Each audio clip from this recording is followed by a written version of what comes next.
Well, we end today's show with the tragic news that Khalif Browder has committed suicide. He was a young New York student who spent 3 years in Rikers Island jail without being convicted of a crime. On Saturday, Khalif took his own life at his home in the Bronx. He was 22 years old. In 2010, when he was just 16, he was sent to Rikers Island without trial on suspicion of stealing a backpack. Earlier this year, the New Yorker obtained explosive video showing the violence to which Khalif was subjected to there. Surveillance camera footage shows him being abused on 2 separate occasions. In one clip from 2012, the teenager is seen inside Rikers Central Punitive Segregation Unit, better known as the Bing. As a guard escorts Khalif to the showers, Khalif appears to speak, and then the guard suddenly violently hurls him to the floor, although he's already handcuffed. In a separate video clip from 2010, Khalif is attacked by almost a dozen other teenage inmates after he punches a gang member who spat in his face. The other inmates pile onto Khalif and pummel him until guards finally intervene. Settling trend in the city of Cincinnati tonight. 4 murders in 4 days. Sunday, a woman shot in Northside. Monday, a man in Evanston killed. Tuesday, another man murdered in Avondale right outside the Boys and Girls Club.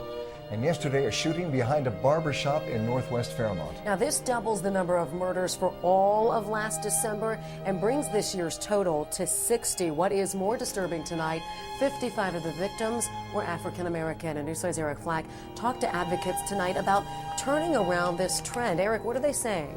Well, Sheree, they say that work to curb murder and gun violence in African American communities like this one is going to take a citywide effort.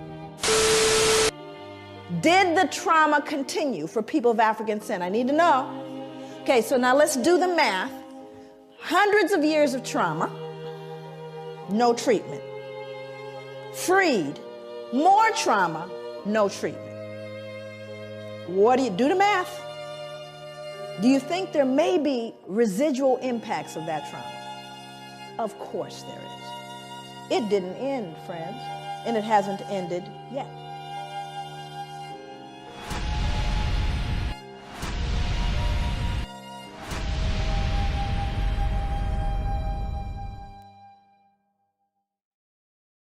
Y'all know, tomorrow is daylight savings time, where the clock goes forward an hour. Can we get that? Wait. You brothers be in a circle. Where's the scripture that talks about daylight saving time? Just raise your hand. Don't yell nothing out. One brother knows. 2. Let me hear this young man right here. You. Zebulon, what tribe you from? Yeah, you. Benjamin. Okay, wow. Benjamin. Okay, you fooled me? All right, give him the mic. Let me hear. Benjamin last time. Shalom leadership. Shalom. Daniel 7:25. Very good. Absolutely. Can we read that real quick? Who's reading for me? Leon. Daniel 7:25. This is where you want to go regarding daylight savings time. Springtime, the clock goes ahead an hour, and fall, it goes back an hour. Spring forward an hour, fall back 1 hour. Come on. Daniel chapter 7, verse 25.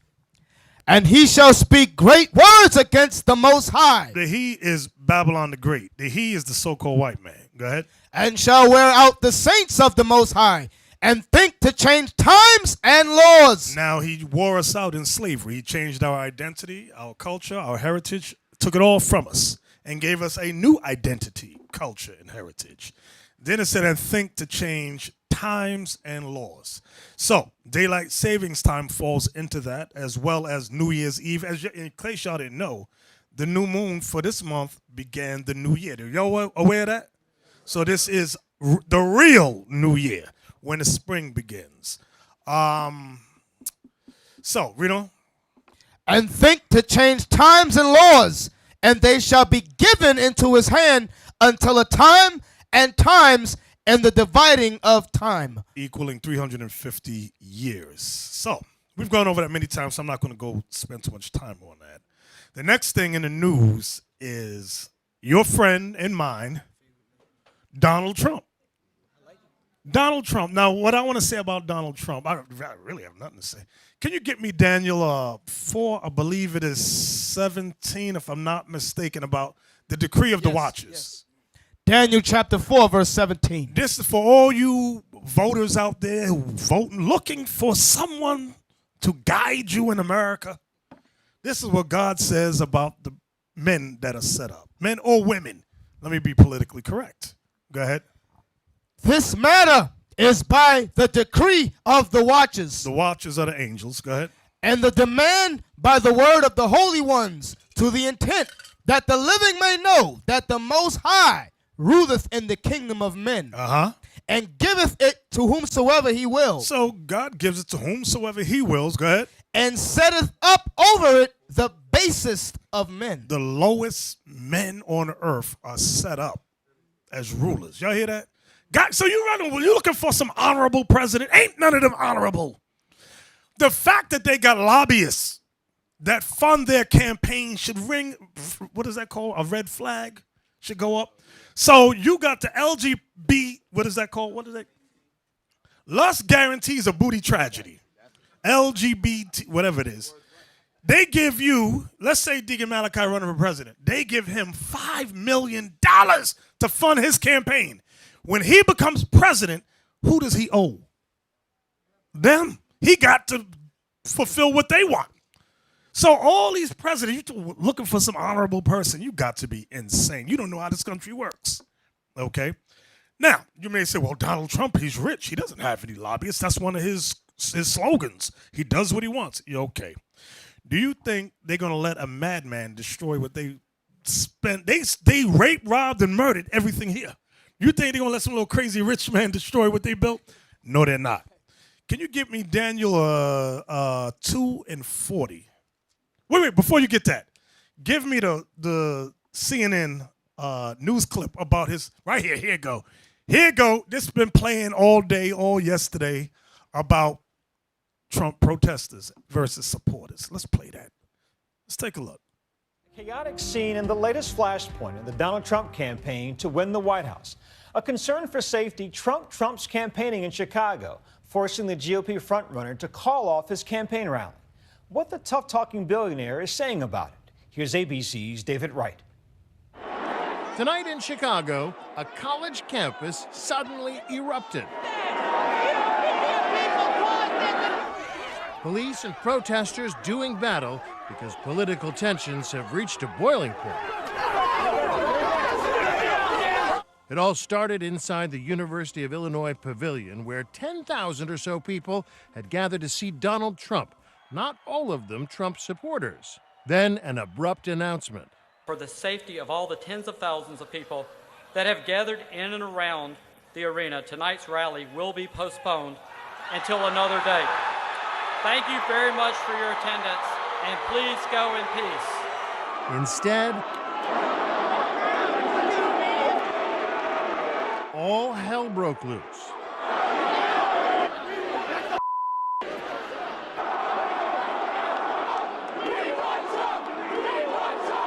The clash continued even as the crowd spilled out onto the streets. Tonight, Trump on MSNBC blamed it on people angry at Washington. We have a country that's so divided that maybe even you don't understand. I've never seen anything like it. Then he told CNN he's only seen love at his rallies. Nobody's been hurt at our rallies. The tension between Trump lovers and Trump haters has been building for weeks. Get out of here. Out. In Fayetteville, North Carolina this week, a demonstrator being escorted out of a rally got sucker punched by a 78-year-old man. John McGraw told Inside Edition he'd be tempted to throw more than an elbow. The next time we see him, we might have to kill him. He's now charged with assault and battery, but initially the crowd did nothing to stop him. The protester told ABC affiliate WTVD that he was there peacefully, and aside from protesting, he did nothing to provoke the man. If it was the other way around, it would have been a different story.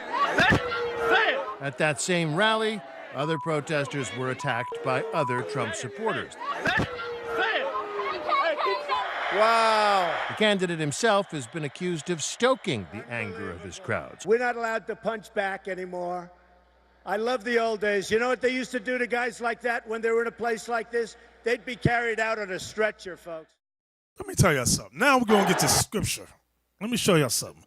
Go to Daniel chapter 2 and verse 40 about the last kingdom on earth. Because a lot of y'all want to talk about Kemet Kemet can't tell you what the Bible reveals. Kemet don't know what's going to happen in this country. Kemet is foolishness. Let me tell you that. What is that? The hieroglyphs? Negroes, not only can they not read it and got to run to the white man and say, can you interpret this for us, Mr. White Man? Then what's that dude's name that translated, one of the greatest translators, Francis Chapolian. Francis Chapolier. He translated. Now you got Negroes talking about Kemet and a hieroglyph. Stop it. Watch what God says about this last kingdom right here. Go ahead. Daniel 2 verse 40. And the fourth kingdom shall be strong as iron. The fourth kingdom, it began with Rome. But now remember, Rome fell and was resurrected from the time of Renaissance. So it's really going into America. Go ahead. For as much as iron breaketh in pieces and subdueth all things. Meaning their iron represents their military might. They took down everybody. Go ahead. And as iron that breaketh all these shall it break in pieces and bruise. And whereas thou sawest the feet and toes, part of potter's clay and part of iron. The feet and toes represents America, and the toes represent the European Union, what they call the 10 common markets, or NATO. Go ahead. The kingdom shall be divided. This kingdom shall be divided. Go ahead. But there shall be in it of the strength of the iron. There's in this last kingdom, starting with America, followed by the EU, it has the strength of iron. They have the military might to wipe ISIS off the face of the earth if that was their plan, if that was their agenda. But it's not. Go ahead. For as much as thou sawest the iron mixed with miry clay. It's going to explain the clay now. Go ahead. And as the toes of the feet were part of iron and part of clay, so the kingdom shall be... Wait. You know why the toes, the EU was part of iron? Let me see who's thinking. We went over a class about 2 months ago. Why? I'm digressing for a second. It just popped in my head. Why are the toes part of iron? Oh, Jallo got his hand up. Let me hear him. He never answered a question. I know you're busy back there. You're over there in the dark. Turn those lights on so we can see you. Darkness, dark. Lift it up. Go ahead. Now I see you. Go ahead. Yeah, the nuclear capabilities they have, they share it amongst themselves. Ah, there you go. That's my man right there. You wouldn't have got that answer if you didn't turn those lights on. Remember, we went over this about they had a Treaty of Rome. They sat down after World War II and shared during the atomic age, all their nuclear, like Jonathan mentioned about the weapons, they shared all their technology with the European Union. So that way it would hold. There would never be a World War II or III again. That was their plan. So the dark nations, they didn't share that nuclear stuff with. That's why you got Iran, and they want uranium and all that. We want to share in this understanding too. Esau's like, no, we don't want to share this with you. The agreement was not with you. Exactly. So read that again, Officer Leon. And whereas thou sawest the feet and toes, part of potter's clay and parts of iron. We're going to get to the miry clay now. Go ahead. The kingdom shall be divided, but there shall be in it of the strength of the iron. For as much as thou sawest the iron mixed with miry clay, and as the toes of the feet were part of iron and part of clay, so the kingdom shall be partly strong and partly broken. Now it's going to explain why it's going to be broken. Go ahead.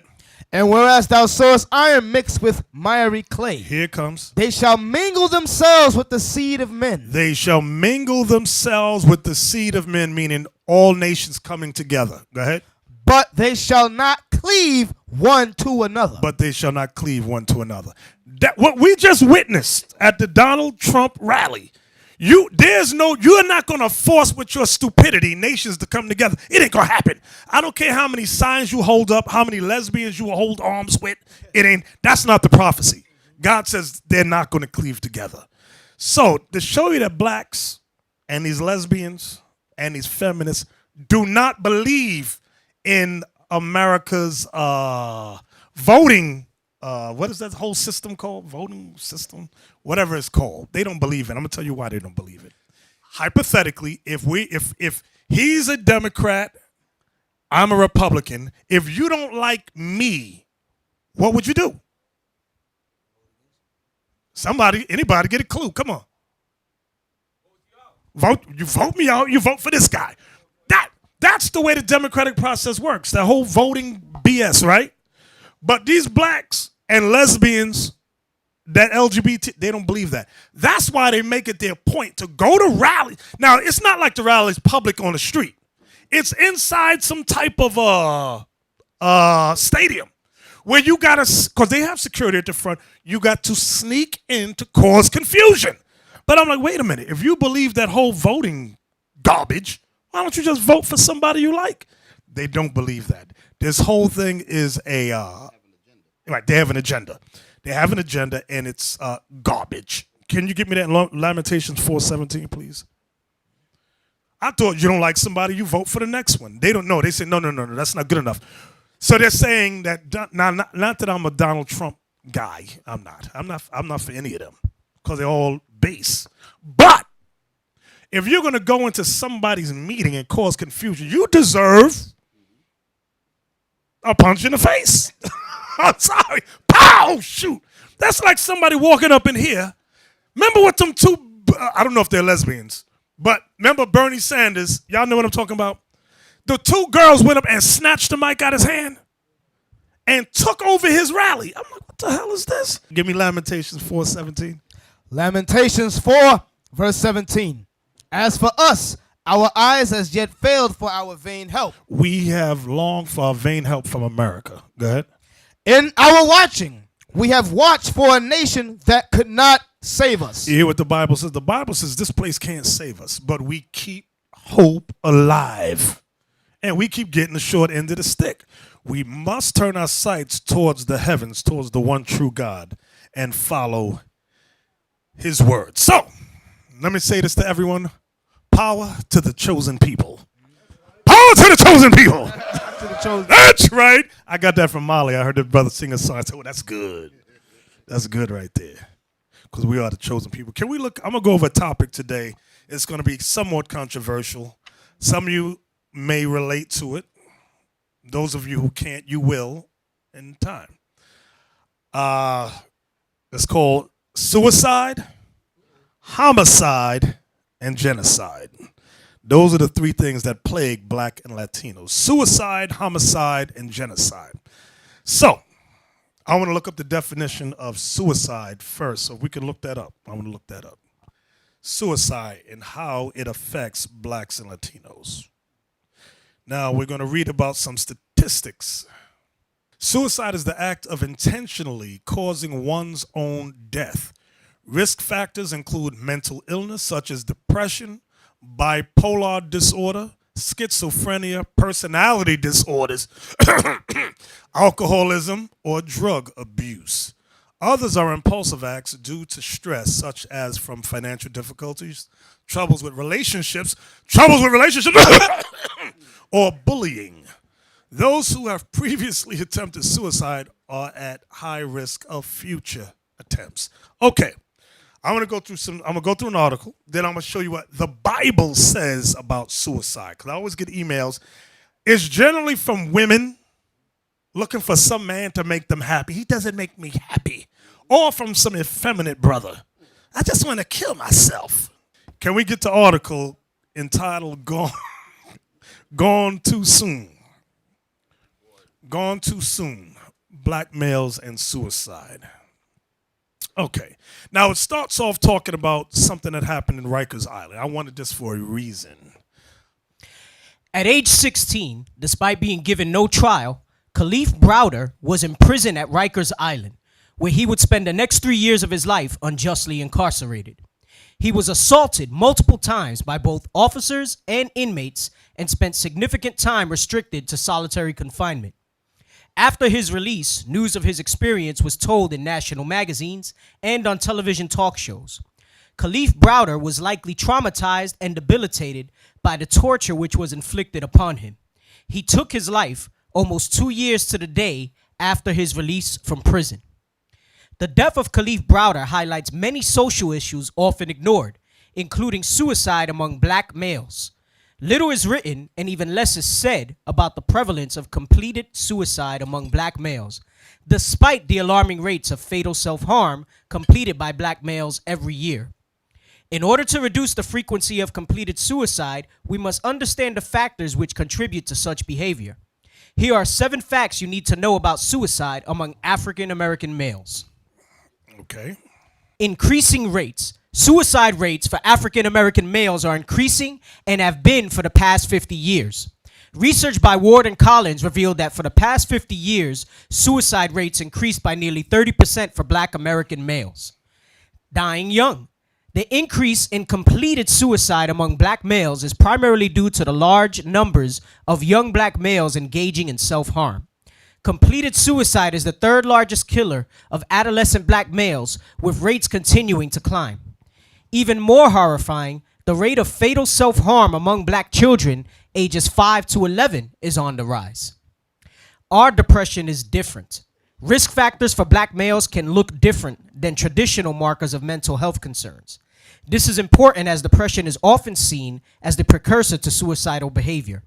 Furthermore, anger, irritability, and engagement in violence can all be unsuspected symptoms of depression. Racism is a murderer. All people of color may experience the underbelly of racial oppression. However, racism is said to be a significant factor in exasperating emotional debilitation in Black males. Black males are at greater risk for poor mental health outcomes resulting from racial oppression. Rage, anger, frustration, bitterness, resentment, grief, and despair can all occur over time. These emotions can increase suicidal ideation and are thought to be precursors to mood-related illnesses such as depression. Risk of suicide. Another reason for the increasing rate in completed suicide within this group is because Black men are exposed to high rates of every social risk factor of depression and suicide. This includes poverty, unemployment, poor education opportunities, medical disease, lack of health care, and systematic oppression. Moreover, current incarceration and imprisonment increase risk of suicide. Jennifer Goneman reported in The New Yorker that Kalief Browder attempted to kill himself several times while in confinement, and once following his release from prison before finally taking his life. Now, there was an article. I don't know how many of y'all seen it. It wasn't him, but there was a young man, I think you saw it, where they put a leash on the dude's neck in prison. They beat him down. I can't. Y'all know what I'm talking about? Who know what I'm talking about? Y'all think I'm crazy here. It was a dude they beat down in Rikers. I think was it Rikers? And they put a leash on the boy's neck. I'm talking not the prison guards. I'm talking about the inmates. Beat the hell out of him. He woke up. He had a leash on his neck, and they took a photo. How they get the cell phone, I don't know, but they took a photo of him. And I think it was in a Huffington Post. I believe it was. All right, let's go back. Did we finish this? Okay. Is that the last one? No one understands. No one understands. Despite climbing rates and mental health concerns fueled by increases in fatal self-harm. Furthermore, these individuals are more likely to be misdiagnosed or disproportionately pathologized when seeking treatment. Some have mentioned that current criteria of depression and anxiety do not match the culturally nuanced manner in which mental health affects Black males. In my experience as a clinical psychologist, I have found that men are less likely to report frequent crying or sadness and more often report feeling stressed, angry, or irritable. And y'all all know men don't like to go in the corner and cry. We don't like to express our emotions the way women wear their emotions on a sleeve. Men generally don't do that. And we tell our sons, don't do that. So this is one of the reasons why young Black and Latin men commit suicide. Where were you at, Captain Joshua? Okay. Right there from the failure. The failure of mental health practitioners to accurately diagnose depression no doubt contributes to reluctance among these individuals to seek treatment. There is hope. Despite the challenges listed above, as a community, we can all play a role in addressing the mental health crisis gripping Black males. Social support remains among the most important factors shielding Black men from suicidal behavior. African American males who report close family ties, strong romantic relationships, and close friendships are less likely to consider suicide. Additionally, religious conviction and participation in religious activities can also assist in curbing or preventing poor mental health. Reaching out and being responsive, attentive, and present for the black males in your life may provide assistance. Now, I want y'all see that part where it says religious conviction and that's what I was looking at. participation in religious activities can also assist in curbing or preventing poor mental health. You brothers are the first line for our people on the street. You never know who you're going to come across or what problems they are battling with. There have been many times where we have come across sisters who have been raped and or molested by family members, and a brother just happened to be going over Leviticus 18, and that comes out. Brothers that deal with other types of things, like brothers who have been touched by that uncle. Y'all know what I'm talking about. And a lot of times men don't want to acknowledge certain things, but as you as the teacher, listen good to what I'm saying, as you as the teacher, to use the word of the Most High, not to condemn and destroy, but to do what, brothers? Uplift and build. That's what your job is. Where we at? You were reading something, right? Did we finish reading it? I think there was a few more sentences. So the name of this article is Gone Too Soon, Black Males and Suicide. So this is the last part we had to read? Yeah, I think so. Go ahead. Additionally, religious conviction and participation in religious activities can also assist in curbing or preventing poor mental health.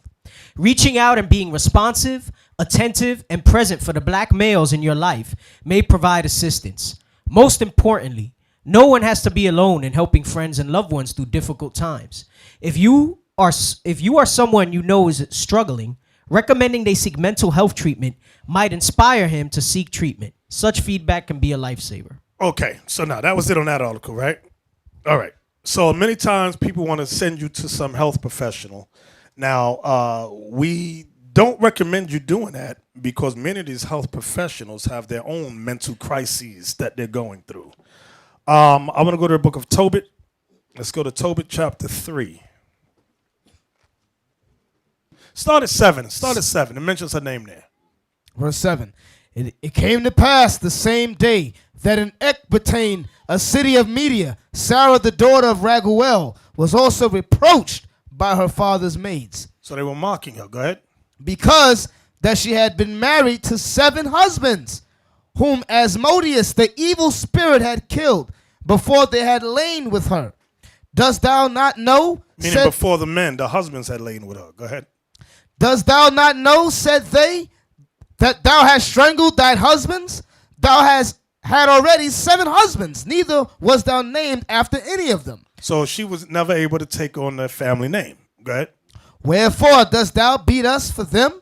If they be dead, go thy ways after them. Let us never see of thee either son or daughter. So it said, if they be dead, go thy ways after them, meaning go kill yourself. Go ahead. When she heard these things, she was very sorrowful, so that she thought to have strangled herself. And she said, I am the only daughter of my father. So now she's thinking about suicide. It says she thought she was getting bullied, because that's what it was. You know what they call it on the internet? Cyberbullying. She was being bullied by everyone, saying, you killed your husband, you strangled them, which she didn't. She didn't do it. Why don't you go kill yourself? Now she's contemplating, maybe I should kill myself. Go ahead. So that she thought to have strangled herself. And she said, I am the only daughter of my father, and if I do this, it shall be a reproach unto him. If I kill myself, let me think about what it's going to do to my father first. Go ahead. And I shall bring his old age with sorrow unto the grave. Then she prayed toward the window and said, Blessed art thou, O Lord my God, and thine holy and glorious name is blessed and honorable forever. Let all thy works praise thee forever. And now, O Lord, I set mine eyes and my face toward thee, and say, Take me out of the earth, that I may hear no more of the reproach. O Lord, kill me. That's what she said. Go ahead. Thou knowest, Lord, that I am pure from all sin with man, and that I've never polluted my name, nor the name of my father, in the land of my captivity. I am the only daughter of my father, neither hath he any child to be his heir, neither have any near kinsman, nor any son of his alive, to whom I may keep myself for a wife. My 7 husbands are already dead, and why should I live? But if it please not thee that I should die, command some regard to be had of me, and pity taken of me, that I hear no more reproach. So the prayers of them both were heard before the majesty of the great God. And Raphael was sent to heal them both. That is, to scale away the whiteness of Tobit's eyes. Because he was blind for 8 years. Go ahead.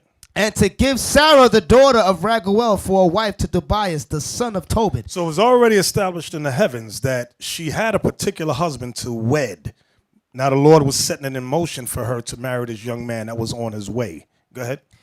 And to bind Asmodeus, the evil spirit, because she belonged to Tobias by right of inheritance. The self-same time came Tobit home and entered into his house. And Sarah, the daughter of Raguel, came down from her upper chamber. So Sarah, this young lady, she thought to kill herself. She wanted to commit suicide. She was depressed. Everyone mocked her. Your husbands are dead. You never laid with them. You didn't get none of their names. You know black people. You know how we do. You know how we get down when we mock somebody. So she was feeling anguish. Now, when you read the history of Tobit, it tells you that Tobias had, who knows what that scripture is where it says, he was chosen of thee from the beginning. Who knows what that verse is? Tobit 6 and verse 17. Watch this. And this is for these women. Choose my words right. This is for the woman that sits always. What's that expression they got with women? Always a bridesmaid, never a bride. And I got a friend like that. I love her dearly. But she used to say that to me and my wife. I'm always a bridesmaid, but never a bride. And she would cry and be upset. So you mean every time they threw the bouquet, she run, try to grab it. She knock you down. Going over her head. She can never grab it. Right? Watch these big burly women. Boom, boom, boom. They jumping for that bouquet. That was back in the day. This is a long time ago, brothers. That bouquet business ain't in the Bible, so That's don't look right. for that in Israel weddings. You got women right now. I'm gonna throw a bouquet. No. I ain't see no bouquet in this one. No, ain't gonna be none. You got it for me? Tobit 6, verse 17. And the devil shall smell it. So now this is the angel instructing Tobias, the future husband of Sarah, how to exorcise the demon that's plaguing his wife to be Sarah. Go ahead. And the devil shall smell it, and flee away, and never come again anymore. But when thou shalt come to her, rise up both of you, and pray to God, which is merciful, who will have pity on you and save you. Fear not. Here it comes. For she is appointed unto thee from the beginning. Stop. That right there. She is appointed unto thee from the beginning. So a lot of times, those men that wanted to marry her, those were not for her. Those 7 dudes that the demon put to death, those were not for her. She had a particular husband that God had ordained for him from way back. Now, this might be too deep for y'all. I know most of us in here think like Negroes and Latinos. You can't imagine that God has a particular spouse for you. No, that's too much. Because you've been going through, some sisters have gone through husbands like Skittles. Bishop was on the road, man. Not all of them, but some of them. Y'all see how fast people eat Skittles? So you gotta cut it out, man. You gotta slow down. Skittles. All right, I'm sorry.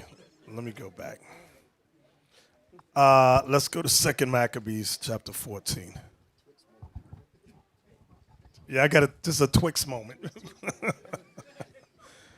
2 Maccabees chapter 14 and verse 37. This is another type of suicide that we read about in the Bible. Now, this one here, it may seem somewhat humorous, but it is understandable because it was at a time of war. Come on. 2 Maccabees 14, verse 37. Now was there accused unto Nicanor one Razus. Nicanor was an Edomite general, a demon. This dude was wicked as hell. Razus was a ruler of the Jews. Go ahead. One of the elders of Jerusalem, a lover of his countrymen, and a man of very good report, who for his kindness was called a father of the Jews. Mm-hmm. For in the former times, when they mingled not themselves with the Gentiles, he had been accused of Judaism, and did boldly jeopard his body and life with all vehemency for the religion of the Jews. So you notice where it says he had been accused of Judaism. Remember, we had laws to keep ourselves separate from the Gentiles. But when Antiochus Epiphanes made the decree that we all be one people, we were all supposed to come together. Razus was like, no, I'm not doing that. We're going to keep these laws and stay amongst ourselves. So the people, the Gentiles, was accusing him of Judaism. Go ahead. So Nicanor, willing to declare the hate that he bare unto the Jews, sent above 500 men of war to take him. For he thought by taking him to do the Jews much hurt. That's that smite the shepherd and the sheep shall scatter. That's the same point of view. They always had that. That dude seems like the leader. Take him out. We'll hurt the Jews immensely. Go ahead. Now when the multitude would have taken the tower and violently broken into the outer door and bade that fire should be brought to burn it, he being ready to be taken on every side, fell upon his sword. So he fell upon his sword. He got the sword and he stabbed himself. You'll never take me alive. One of those type of things. So Razus stabbed himself. Go ahead. Now that's called something else in Japanese culture. Is that Harry Carey, if I'm not mistaken?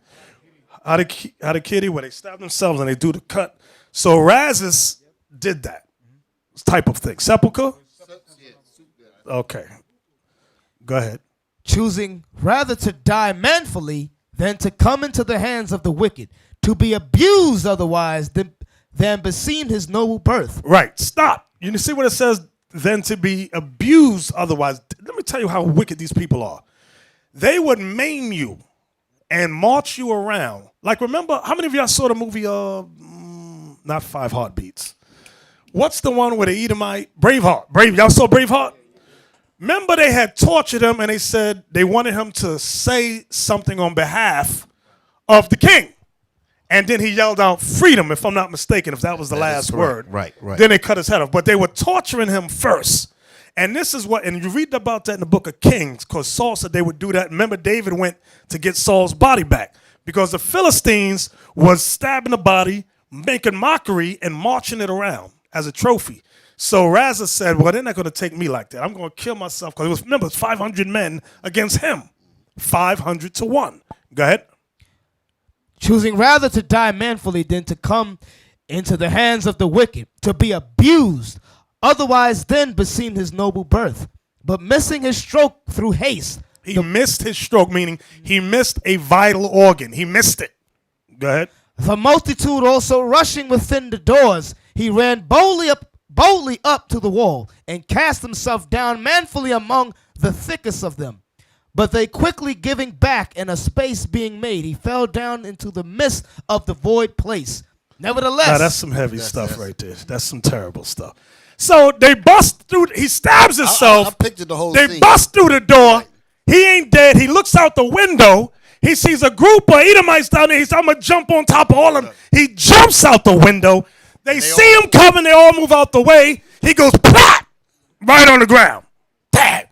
Now let's see what happens after that. Go ahead. Nevertheless, while there was yet breath within him, being inflamed with anger, he rose up, and though his blood gushed out like spouts of water, and his wounds were grievous, yet he ran through the midst of the throng, and standing upon a steep rock, when as his blood was now quite gone, he plucked out his bowels, and taking them in both his hands, he cast them upon the throng, and calling upon the Lord of life and spirit to restore him those again. You got to imagine what this is a bloody scene. He's taking out his own guts and throwing them on an Edomite, saying, Lord's going to restore all this to me. Just take, you know how long your intestines is? Like, I believe it's 28 feet, if I ain't mistaken. It's long. He's just taking this stuff and throwing it on Edomites. They ain't going to put this in a movie. No. Go ahead. He cast them upon the throng, and calling upon the Lord of life and spirit to restore him those again, he thus died. So the brother finally died after that. So that was another type of suicide. Next one is 2 Samuel chapter 17, which we read a few weeks ago. 2 Samuel chapter 17. Start at 22. 2 Samuel 17, verse 22. Then David arose, and all the people that were with him, and they passed over Jordan by the morning light, that there lacked not one of them that was not gone over Jordan. All right, let me fill in the space for the history. Y'all got to read this. King David and his mighty men and the people that followed David are in the wilderness. They're on the run from David's son, Absalom, right?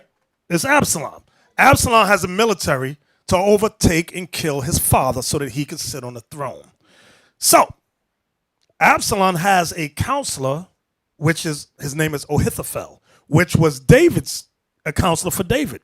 But David also had another man, I believe his name is, bear with me, not Hussein.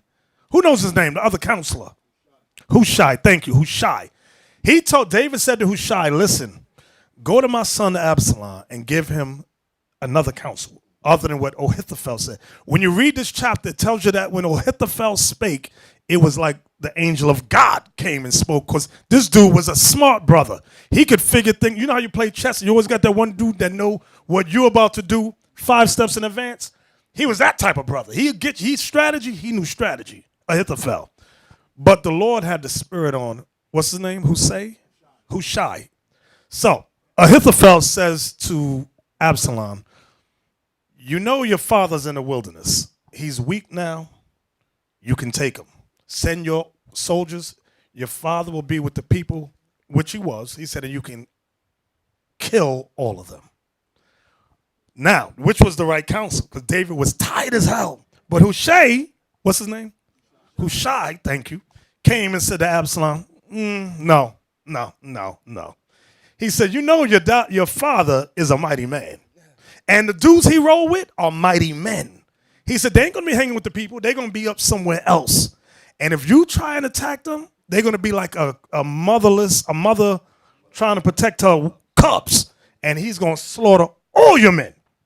So Absalom thought, and the spirit had him agree with, what's his name? Hushai. So now, watch what happens in verse 23. 22? 22. Then David arose, and all the people that were with him, and they passed over Jordan. By the morning, like there lacked not one of them that was not gone over Jordan. And when Ahithophel saw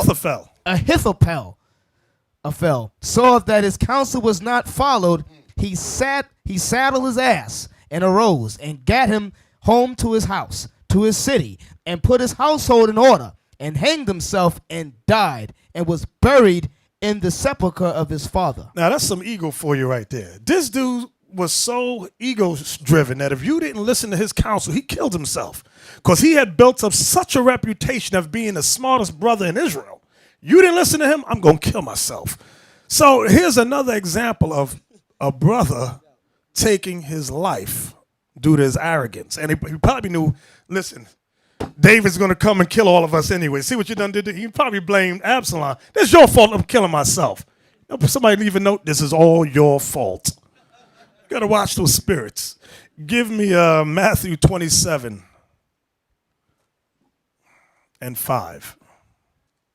Matthew 27, verse 5.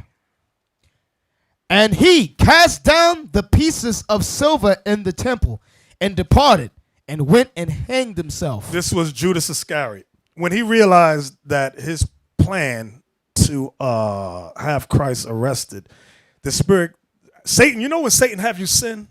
And after you sin, Satan, he leave you. And now your senses come back and you're like, what did I just do? It's like when you commit adultery with somebody. The minute the act is done, Satan said, you're on your own now. There you go. And then that feeling of guilt goes, what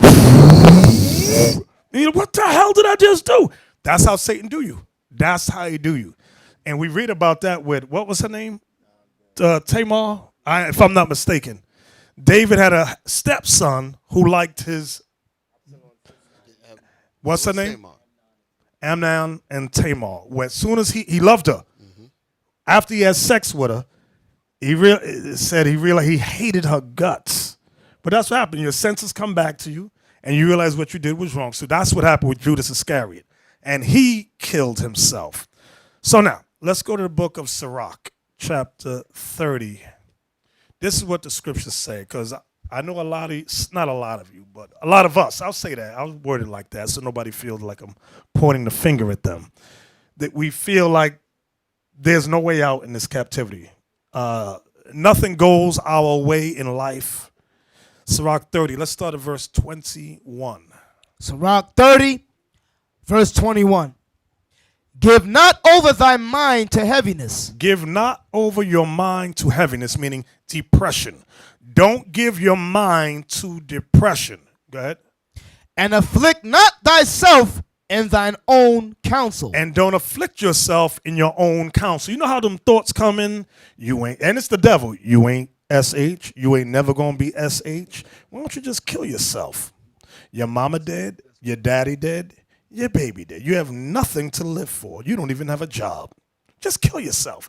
These are the thoughts that come to your mind when you start to examine your life, and your life may not have gotten to the point where you want it to be. And you might be sick on top of all that. That's Satan. That's Satan in your head. Read that again. Give not over thy mind to heaviness. That's why another scripture, if y'all know where it is, help me out here, where it says the Lord will keep you in perfect peace. It's in Isaiah, I believe, whose mind is stayed on thee. Where is it? Isaiah 26:3. Real quick, let's get that. Isaiah 26:3. Thank you, Dan. Isaiah 26, verse 3. And this is what you need to remember when you feel those thoughts of depression. Come on, you. Go ahead. Thou wilt keep him in perfect peace, whose mind is stayed on thee. That's why we always tell y'all, when y'all get up in the morning, try and listen to the classes, okay? First thing in the morning, don't cut on the news. Such and so got killed and ran over by a car at 3. Such and such got beat down and robbed. You filling your mind, your early morning mind, with this junk. How about put on some easy listening music? Let's go there. Then let's put on a class where you can just whistle while you work. When I'm at work, I'm listening to a class. That's what I'm doing. And I'm being bored. What you listen to? Nothing. Be typing nothing. I got one earpiece I get and the other one I don't, so I can hear the boss running his damn mouth. But this one I got hooked up to my phone when I'm listening to a class or something. I keep myself laughing at work. That's what you got to do. You're sitting around depressed, dumb family members and friends. You know, just get all the bad news. Stop it. Let's go back now to where we were at. Where were we in? Sirach 30, verse 21. Sirach 30. Bear with me a second. In verse 21. Go ahead. Give not over thy mind to heaviness, and afflict not thyself in thine own counsel. Now that's a commandment. You know, like I'll get up in the morning, I'll look, you brothers, you get up in the morning, you look in the mirror, and you're like,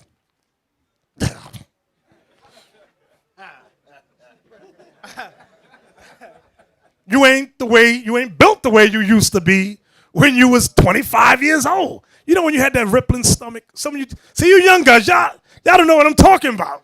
Because you already got a flat stomach. Those of us that's older, you know what I'm talking about, right, Joakim? I know you know what I'm talking about. There you go. Where's Zakai? Zakai, you know what I'm talking about in the back? I know you know what I'm talking about. Don't worry, y'all going to lose it I know you know what I'm talking about. Yeah, you might not know, really. Not yet, almost, but. I used to be like them. So, did we finish that? That was verse 21. Read that on. 22.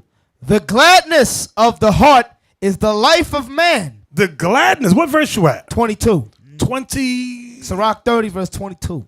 Okay. The gladness of the heart is the life of man. The gladness of the heart is the life of man. That's why, y'all remember this movie that Robin Williams did? Something. He was a surgeon. Thank you, Patch Adams, where he would work. Was it a cancer? Was a cancer place with kids?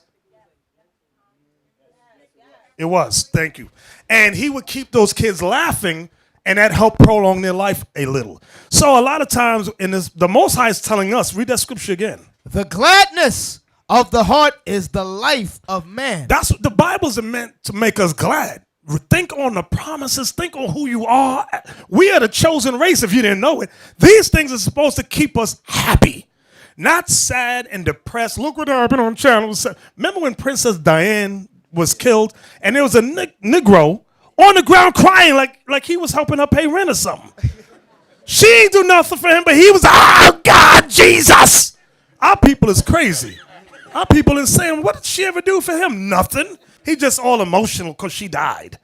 So read it again, Officer Leon. What verse is that? That was verse 22. Go ahead, read it again. The gladness of the heart is the life of man. The gladness of the heart is the people. Why you always laugh? I try to look for the good. I got to keep my, because there's a lot to be depressed about.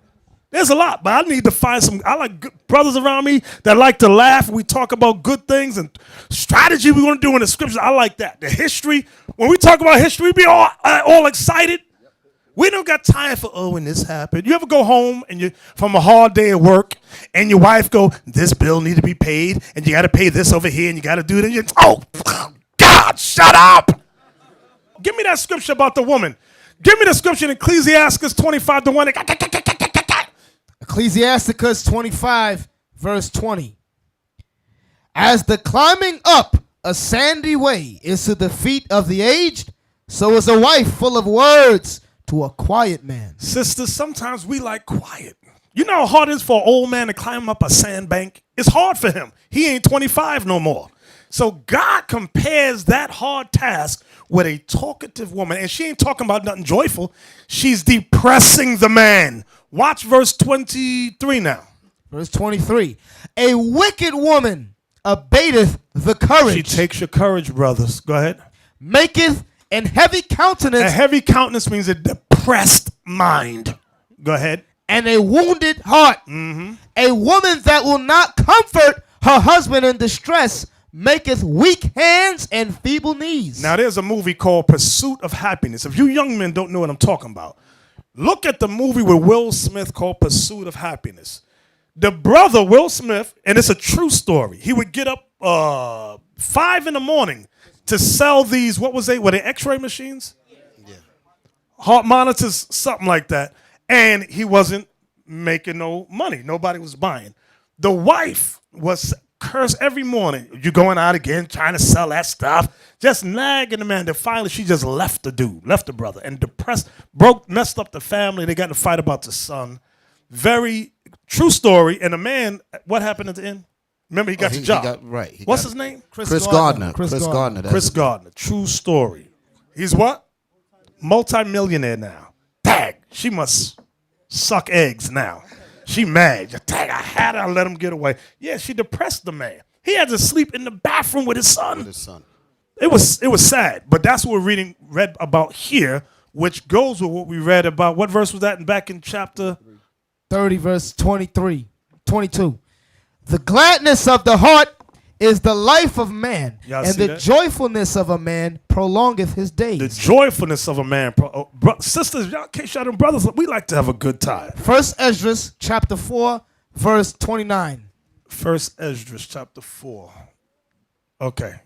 Yet did I see him and Apame, the king's concubine, the daughter of the admirable Bardicus, sitting at the right hand of the king, and taking the crown from the king's head. So this woman, who the king loved, he wanted her, she took the crown off his head. How disrespectful is that? Let's see what he does. And setting it upon her own head. She took the king's crown and put it on her own. Y'all know how disrespectful that is? And it wasn't in secret and quiet. It was in front of a host of people. That's how Zerubbabel was able to talk about it. Go ahead. She also struck the king with her left hand. And let me see. Some of y'all. Some of y'all get hooked with women that like to hit. You ever met women that like to hit? You know what I'm talking about. I hate that. I don't like to be hit. Don't smack me. I don't smack you. Don't smack me. I don't like that. But some of y'all, because you want the punani, you let her smack you. And this is what we're reading about right here. Read that part again. She also struck the king with her left hand. And yet for all this, the king gaped and gazed upon her. He just gaped and gazed upon her beauty. Go ahead. With the left hand. Didn't even smack her with the right one, the left hand. That's like a little added more disrespect. More disrespect, the left. Go ahead. With open mouth. If she laughed upon him, he laughed also. See that? If she laughed, then he laughed. He wanted to do whatever he had to do to keep her happy. Go ahead. But if she took any displeasure at him, the king was fain to flatter. He would flatter her. Go ahead.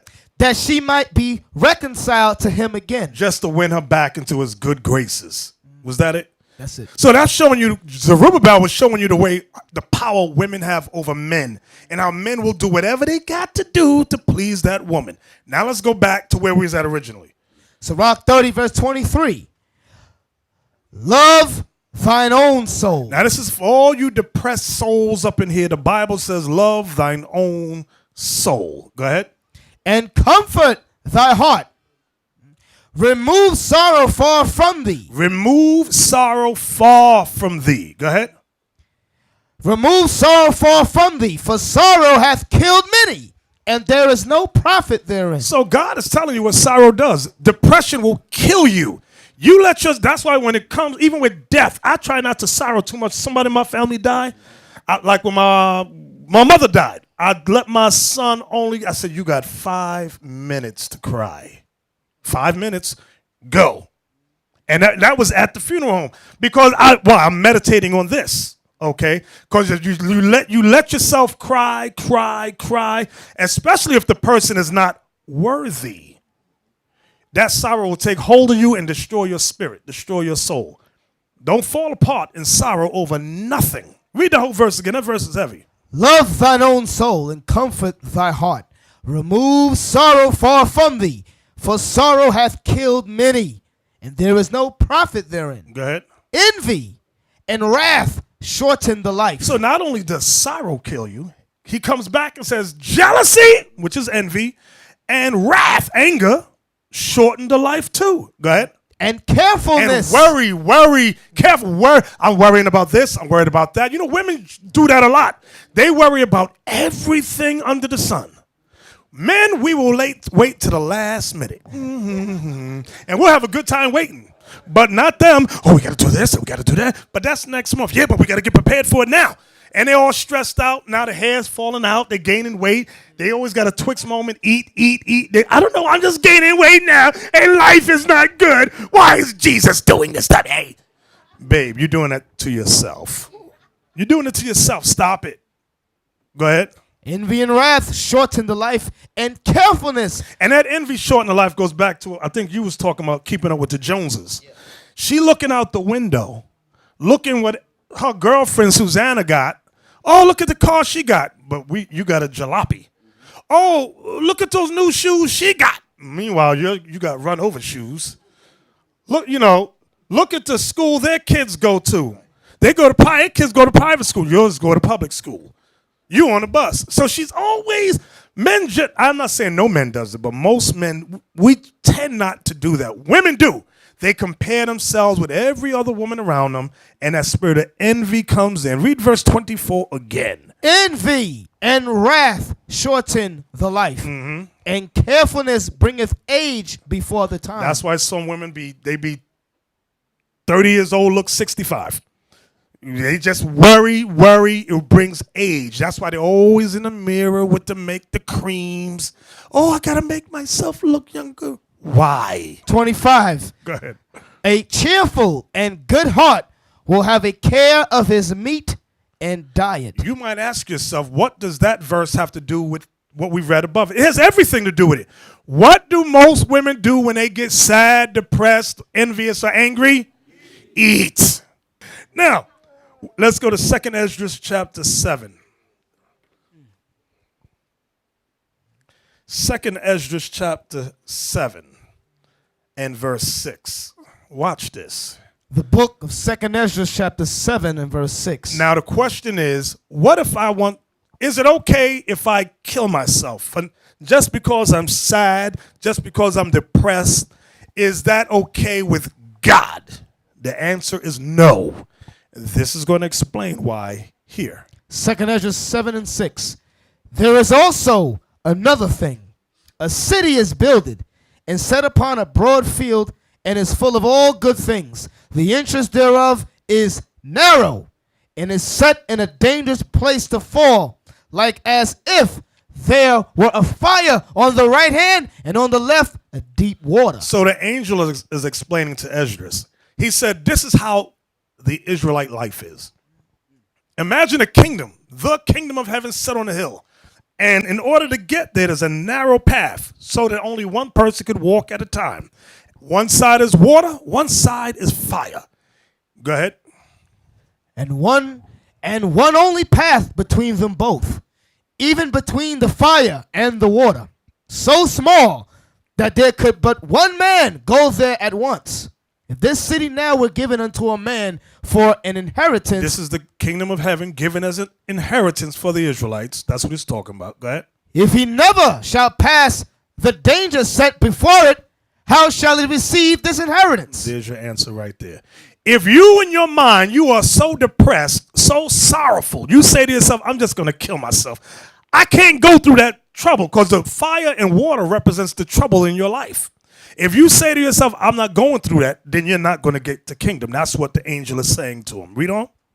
And I said, it is so, Lord. Then said he unto me, even so also is Israel's portion. That is Israel's portion. Being in captivity, we have to endure whatever trials and tribulations come across us. Go ahead.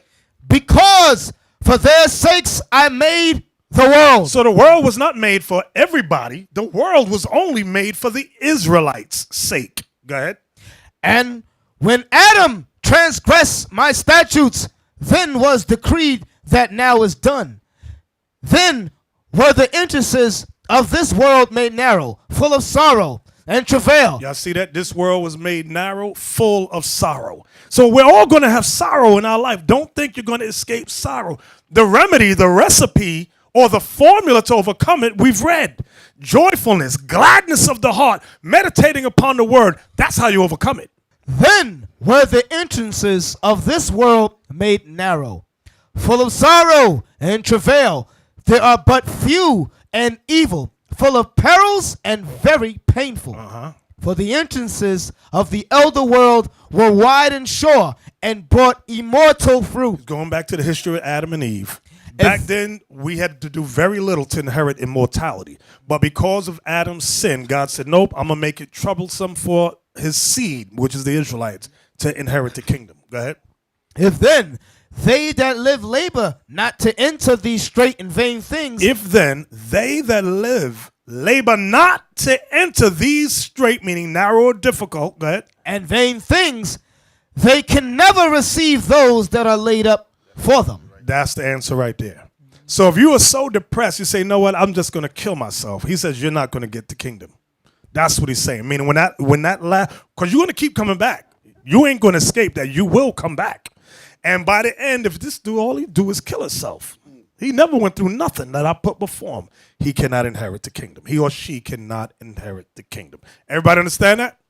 All right, for all you suicide thinkers out there, keep that in mind. Now, let's talk about the next thing that plagues blacks and Latinos. It's called homicide. Can we look that word up, homicide? Okay, I'll read it. Homicide, the deliberate and unlawful killing of one person by another. Murder, he was charged with homicide. The police department that deals with murders. Noun, homicide, detective from homicide, a murderer. Okay, so homicide refers to taking of life from another. Let's read the next article. It's called 5 Devastating Facts About Black on Black Crime. Okay, so I wanted this article because many times when we think about homicide, we often want to talk about white cops killing black youth. I came across this article which was published last year. So as I read it, it has a lot of information in it, and I thought it would be pertinent for us today. Go ahead. The mainstream American media is again happily hitting the Black Lives Matter crack pipe in its pernicious pursuit of high ratings. These bloodlusting junkies were nowhere to be found when, haunting predictably, Chicago News headline after headline detailed the carnage that has consumed dozens of communities in the city where black men kill each other with terrifying regularity. So they're talking about black men killing each other with terrifying regularity, meaning it's a regular thing. Go ahead. Where were these Black Lives Matter protesters after the slaying of Chicago's little Tyshawn Lee? The 9-year-old lured into an alley and shot to death by a black man seeking gang-related vengeance against his father. Now that's what we discussed a few weeks ago about the drug dealer that lured the little boy into the alley, killed him. But you don't hear nothing from Black Lives Matter, Al Sharpton, Jesse Jackson. They don't say nothing. Go ahead. Did little Tyshawn's murder at the hands of a black gangster an all too common occurrence in Chicago? not warrant wall-to-wall news coverage or Al Sharpton and Jesse Jackson style calls for justice? No. Why? Because the ugly truth behind Black Lives Matters is that black people killing other black people does nothing to advance its political power in the same way that one white cop killing a black criminal can. Now that part right there, it says because the ugly truth behind Black Lives Matter is that black people killing other black people does nothing to advance its political power in the same way that one white cop killing a black criminal can. What's interesting about that is y'all realize that Al Sharpton has he's on MSNBC, I believe, and he has a news section. All that was given to him as a result of him constantly hyping on whites killing blacks. So they made this deal with him. So now he got where he wanted to be. Now you don't hear nothing from Al Sharpton no more. Jesse Jackson, we're going to talk about him later on, but watch. Read on. Despite the media's overindulgence on white cops killing blacks, there is still a far larger amount of black bodies being sent to morgues by black killers. Pause. Notice that sentence. Despite the media's overindulgence on white cops killing blacks, notice the word overindulgence, there is still a far larger amount of black bodies being sent to morgues by black killers. You really don't see that on the news at all, unless you watch the first 48. Then you see it there. But on the media, generally, you don't. Go ahead. Here's 5 devastating facts liberals can't deny that prove it. Fact number 1. Let's pull up so we can read the whole thing. Go ahead. Fact 1. Fact number 1. Over 1,400 more black Americans murdered other blacks in 2 years than were lynched from 1882 to 1968. Wow. Y'all see the stats on that? Over 1,400 more black Americans murdered other blacks in 2 years than were lynched from 1882 to 1960. That was recorded. Go ahead. According to FBI data, 4,906 black people murdered other blacks in 2010 and 2011. That is 1,460 more black Americans killed by other blacks in 2 years than were lynched from 1882 to 1968, according to the Tuskegee Institute. Fact number 2. Black people, mostly men, commit a grossly disproportionate amount of crime. In 2012, white males were 38% of the population and committed 4,582 murders. That same year, black males were just 6.6% of the population, but committed a staggering 5,531 murders. Can I say something real quick? I'm thinking about those statistics that you just read earlier, and I know people say you always have to be careful with statistics, but facts are the facts. You can basically see what this is saying. I'm just picturing it in my mind like the sensationalism that goes along with everyone going after the white cop killing our brothers. And it's, if you can picture it in your mind, it is like, here we are running to get out there to protest the white cop doing something, and we step over 100 black bodies that were murdered by our brothers just so we can get on the front lines and protest against this one white cop. Y'all follow what I'm saying? We've disregarded 100 bodies that were murdered by our own brothers to get up there on the platform to speak about one white cop killing us. Go ahead. In other words, black people at just a fifth of the size committed almost 1,000 more murders than their white counterparts. The figures above highlight a horrific truth that black racialists and white liberals routinely ignore. Law-breaking black Americans, young black males particularly, put themselves in close proximity to mostly white male police officers at a rate sometimes 5 to 10 times higher than whites. This is a recipe for disaster. Thusly, fact number 3. Despite making up just 13% of the population, blacks committed half of homicides in the United States for nearly 30 years. Department of Justice statistics show, DOJ, Department of Justice statistics show that between 1980 and 2008, black people committed 52% of homicides. In 2013, black criminals committed 38% of the murders. Whites accounted for just 31%. There are 5 times fewer black people than white people in America, and yet they consistently carry out a larger share of the crimes.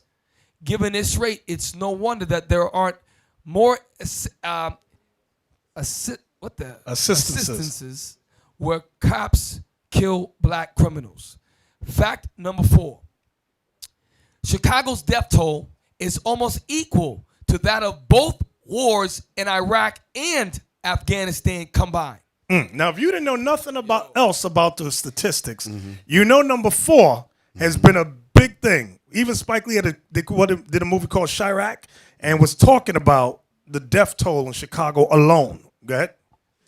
There have been almost as many deaths in one American city as there have been in the 2 major wars carried out by the U.S. military this century.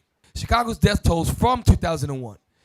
November 26, 2015 stands at 7,401. The combined total deaths during Operation Iraqi Freedom 2003 to 2015, 4,815. And Operation Enduring Freedom / Afghanistan from 2001 to 2015, 3,506. Total 8,321. So y'all got to see the disproportionate way that black people kill, and we all know it, but we like to try to ignore it. Fact number 5. It would take cops 40 years to kill as many black men as have died at the hands of other black men in 2012 alone. Now that's some heavy stuff right there. I got to read it again.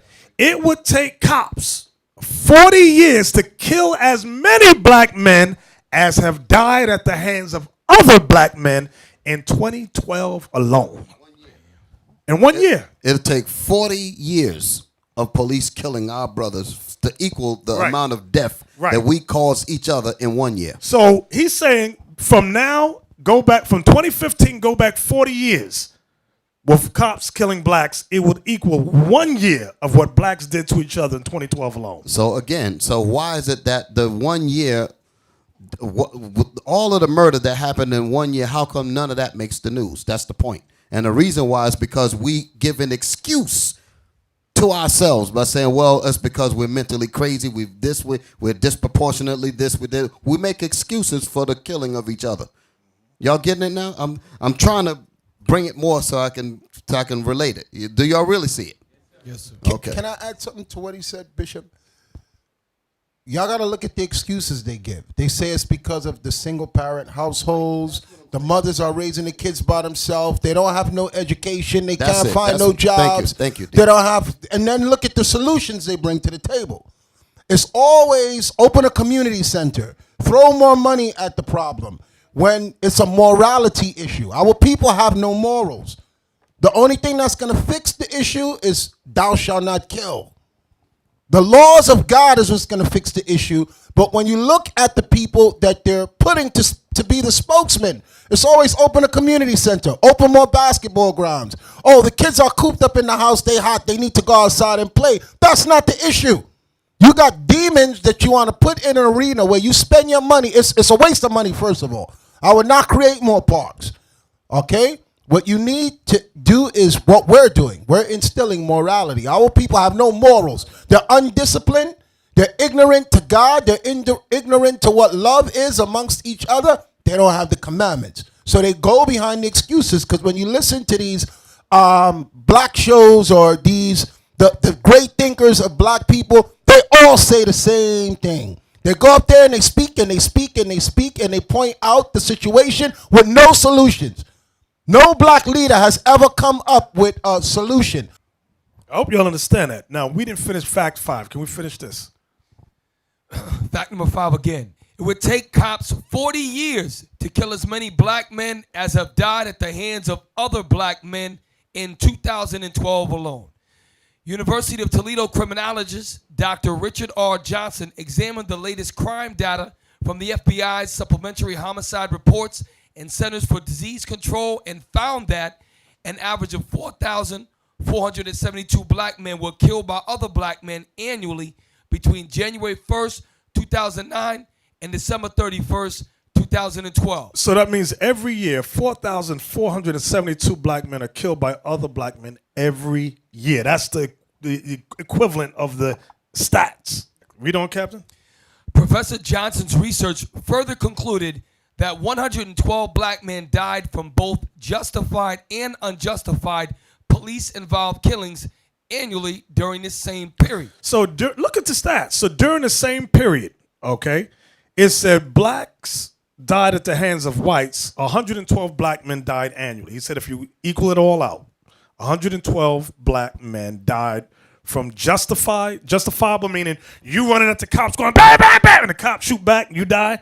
And unjustified meaning like when that cop shot that boy who had the knife and was walking away. Y'all remember that in the news? That's unjustified. And he put the whole clip in him. That's unjustified. Or the cop that ran into the house in Brooklyn and bust the brother up, say he had a weapon, he didn't have no weapon. Grimaldi Graham, right. Bronx. That's unjustified. So he says Professor Johnson's research further concluded that 112 black men died from both justified and unjustified police-involved killings annually during the same period. So that's, when you equal it up, look at it, it says 4,472 black men killed other black men during the same period. So when you look at it, 4,472 and 112. Both is bad. We're not saying any of them is good, but give me the words.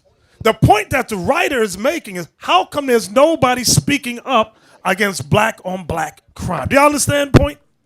Okay, now let's hit the scriptures. Get me, Officer Leon, Genesis 4, verse 8. We're going to talk about murder, homicide. Genesis 4 and 8. Let's start with began. Come on. Genesis 4, verse 8. And Cain talked with Abel, his brother. And it came to pass when they were in the field that Cain rose up against Abel, his brother, and slew him. And the Lord said unto Cain, where is Abel thy brother? And he said, I know not. Am I my brother's keeper? That spirit that was in Cain, that jealous, envious spirit, because it tells you he was jealous over his brother Abel. It said God had accepted Abel's sacrifice, but he did not accept Cain's. Abel sacrificed sheep and goats, and Cain sacrificed lettuce and cabbage. And God got mad. So what the hell is this lettuce and cabbage stuff? I'd say I want a blood sacrifice. This dude come with... Bring me a bush. Yeah, bring a bush. So then when God asked him, where's Abel, your brother? He said, am I my brother's keeper? That spirit, what I want you to understand, that same spirit that was in Cain is in the black and Latin community today. Read that question again that he says to the Lord. Am I my brother's keeper? That is the mentality of blacks and Latinos today. Am I my brother's keeper? In other words, I ain't over him. To hell with him. You know, that same spirit. Watch this. Go to Genesis 9 and 6. Well, it said, I'm not my brother's keeper, but white America is my brother's keeper. Right, exactly. The white man is meant to watch over my brother, but we are not meant to watch over our brothers. I kill my older brother, it gets no attention, but when you kill him, daddy, when you kill him, then I got a problem. Exactly. Watch this, what the Lord said. Genesis 9, verse 6. Whoso sheddeth man's blood, by man shall his blood be shed. For in the image of God made he man. That is a divine principle throughout the earth. It says, whoso sheddeth man's blood, by man shall his blood be shed. That's why you see certain brothers and recently more sisters dying at the hands of others. And you and I may think that person is innocent. Sometimes they're not innocent. When the scriptures say nobody ever died being innocent, some of them are dying because they have been guilty of killing others in the past and thought they got away with it. Everybody understand that? Nobody gets away with nothing. Get Leviticus 24:17. Leviticus 24 and verse 17. Leviticus 24, verse 17. And he that killeth any man shall, and he that killeth any man shall surely be put to death. So that principle carried from Genesis all the way to the time of Moses. Many times people say there was no law before Moses. There was law before Moses.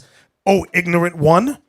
You think when the Bible says God breathed into Adam the breath of life, it was more than just, it meant he gave him divine laws too. That Adam's job was to teach the people, okay? That's why when Cain killed Abel, go back there. Go back to where Cain killed Abel. This is why he said what he said. Genesis 4. Start at 13. Listen good to what Cain says. Genesis 4, verse 13. And Cain said unto the Lord, my punishment is greater than I can bear. Behold, thou hast driven me out this day from the face of the earth, and from thy face shall I be hid. Yeah, he got plagued with leprosy. Go ahead. And I shall be a fugitive and a vagabond in the earth. Here it comes. And it shall come to pass that everyone that findeth me shall slay me. Why? There's two things. There's who and why, but I want to deal with the why first. Yeah. My question is why? The why is because he has just slain his brother. He committed murder. You're on it. Yes, so the law says if you kill, God will get you. You'll die in return. Exactly. Because Cain already knew the law. Cain already knew if you kill somebody, the law is by man shall you be put to death. How did Cain know that? Adam had to have taught him that law.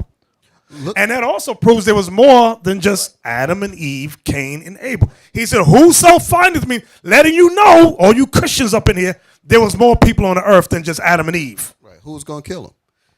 So you got these Kemetic community, dumb as hell, who say, oh yeah, Moses copied the 110 negative confession garbage from Ma'at. Listen, you dummy.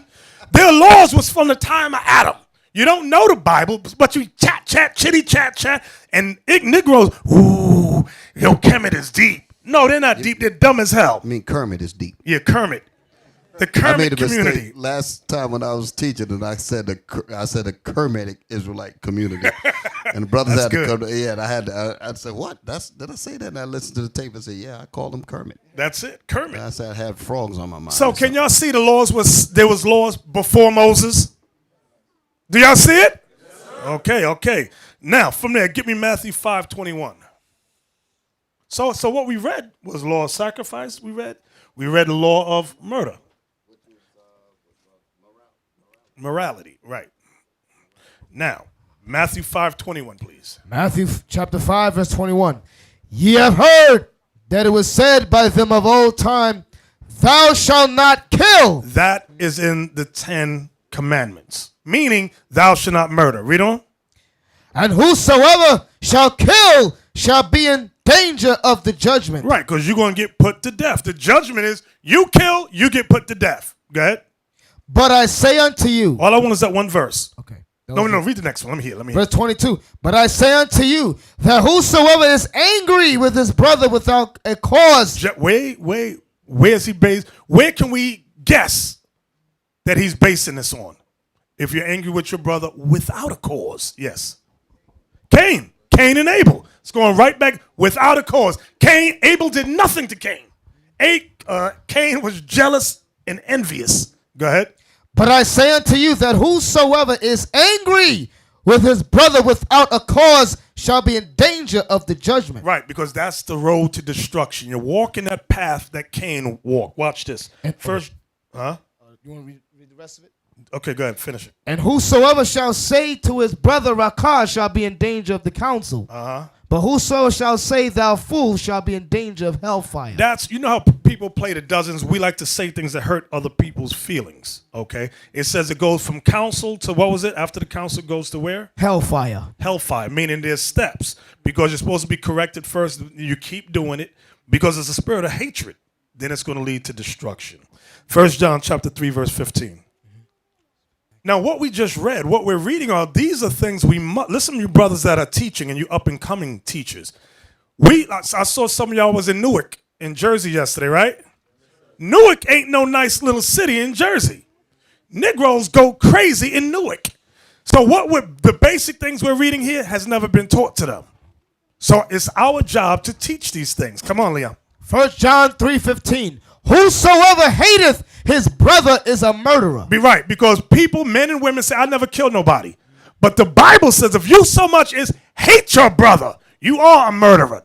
Go ahead. And ye know that no murderer hath eternal life abiding in them. That's the same thing Christ was saying in Matthew 5, verse 21. Now get Deuteronomy 19:11. And what I'm showing you, Christ taught the commandments. I don't know where people get this thought that Christ made his own doctrine. Everything Christ said was based upon the law. Come on. Deuteronomy 19, verse 11. But if any man hate his neighbor and lie in wait for him and rise up against him and smite him mortally that he die, and fleeth into one of these cities, then the elders of his city shall send and fetch him thence, and deliver him into the hand of the avenger of blood, that he may die. Now this law was heavy. There was two laws for murder. One law was accidental, and one was presumptuous. The accidental law you had to run. Let's say, you gave an example. You're in the field with an axe, and an axe handle flies off and go whoosh into your brother's head. You had to run to the city of refuge, and if you got into the city of refuge, you had to stay there until the high priest died. You had to stay in that city. You couldn't leave that city because the avenger of blood is your next of kin. Meaning, you killed my brother, I'm the next of kin. My duty is to kill you. So I would chase you behind. You get to the city of refuge before I could get there. I can't touch you now. But if you step out of the confines of that city, you would get it. But now what we read in Deuteronomy 19 and 11, this is not an accidental death. This says, if any man hate his brother, his neighbor, and lie in wait for him. You know what it is? You scheming on a Negro. I don't like that dude right there. And you plotting. It says you lie in wait for him and rise up against him and smite him mortally that he die. And then after you do it, you run to the city. It says, then the elders of his city shall send and fetch him to get the nigga out of there. He did that on purpose. He lied in wait for him. Now he think he's slick. Run into the city of refuge, drag him out, and bring him to the avenger of blood. See, once that word, the whole thought behind that whole setup was, if you knew that you had did this thing presumptuously, you wouldn't even run to the city. So in your mind, you said, well, I better not even do this thing, because if I even go to the city, they're going to throw me right back out there and let me get torn up. Exactly. John 7:19. John 7:19 and 20. The book of John chapter 7 verse 19. Did not Moses give you the law, and yet none of you keepeth the law? Now he was talking to a group of Israelites, Pharisees and them, that said they believe in Moses. He said, Moses gave you the law, but none of you keep the law. Go ahead. Why go ye about to kill me? Why are you going about to try to kill me? This is what Christ is saying to the quote unquote Old Testament Israelites that claim they believe in Moses. Was that verse 20? No. Verse 20. The people answered and said, thou hast a devil. Who goeth about to kill thee? See what they said to Christ? You got a devil on you. Who ain't nobody trying to kill you? Not realizing that Christ knew their spirit. He saw the hatred and the anger within them. Watch John 8. Jump over the next chapter. John 8:37 to 44. John 8:37. I know. Now what I want y'all to see with this, the same spirit that was in the Pharisees, that spirit of hatred, is in the Kermatic Israelite community today. That same hatred spirit is in Israelites today. Watch. Verse 37. I know that ye are Abraham's seed, but ye seek to kill me, because my word hath no place in you. I speak that which I have seen with my father, and ye do that which ye have seen with your father. They answered and said unto him, Abraham is our father. Jesus saith unto him, if ye were Abraham's children, you would do the works of Abraham. Right. The only thing that makes you Abraham's children, if you do the works Abraham did. Go ahead. But now ye seek to kill me. But you seek to kill me. Go ahead. A man that hath told you the truth, which I have heard of God, this did not Abraham. ye do the deeds of your father. Then said they to him, we be not born of fornication. We have one Father, even God. Jesus saith unto them, if God were your father, you would love me. For I proceeded forth and came from God. Neither came I of myself, but he sent me. Why do you not understand my speech? Even because you cannot hear my word. Ye are of your father, the devil. Uh-oh. And the lust. Ye are of your father, the devil. Watch what he says. And the lust of your father ye will do. He was a murderer from the beginning. So who is Christ saying their daddy is? Cain. He said, you walking in the path of Cain. All that hatred you got all up in y'all, he said, you're doing the same thing Cain did. That's the same spirit in many Israelite camps today. Cut on the video, you'll hear the hatred. Ye are of your father, the devil, and the lust of your father ye will do. He was a murderer from the beginning and abode not in the truth, because there is no truth in him. When he speaketh a lie, he speaketh of his own, for he is a liar and the father of it. Go ahead.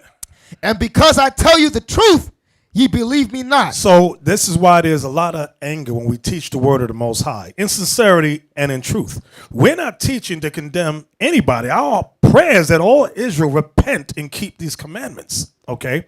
From there, get me John 16, verse 2. John 16, verse 2. They shall put you out of the synagogues. Yea, the time cometh that whosoever killeth you will think that he doeth God's service. Now, Christ was prophesying particularly about an individual. Let me see who knows who he's particularly prophesying against. Let me hear this young man on my left. Yeah, you.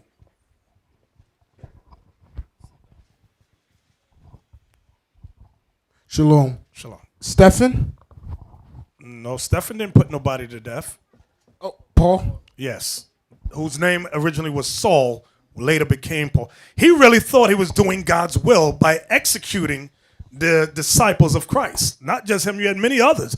Men that took oaths that they would not eat for until they have killed Paul. They fasted until they would kill Paul. So you had the spirit of hate, the same spirit of hatred and anger and jealousy you read about in the Bible. What I want y'all to understand is in the Israelite community today. Don't sleep and think. I used to think all Israel was righteous.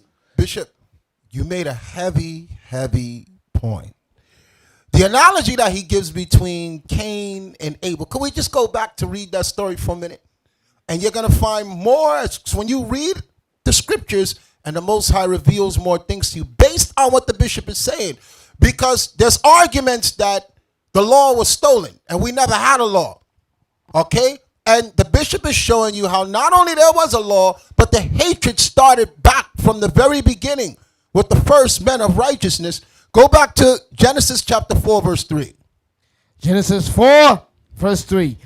And in process of time it came to pass that Cain brought of the fruit of the ground an offering unto the Lord. So laws were being kept where offering had to be brought. Someone told them that they had to keep a law. Read on. And Abel, he also brought of the firstlings of his flock. The what? The firstlings of his flock. Guess where that's written? Where's that written? To bring the firstling of your flock.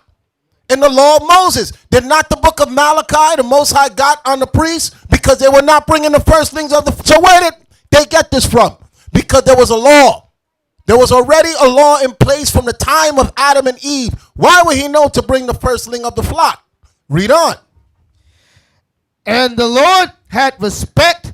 No, I'm sorry. Go back to 4. And Abel, he also brought of the firstlings of his flock and of the fat thereof. That's in the law, and the fat thereof, to burn it as an offering. Okay, when you read in the law of Moses and when the Most High was getting on the Levites in the book of Malachi. So there was a law. Read on. And the Lord had respect unto Abel and to his offering. Because he was doing the right thing according to the priesthood. Read on.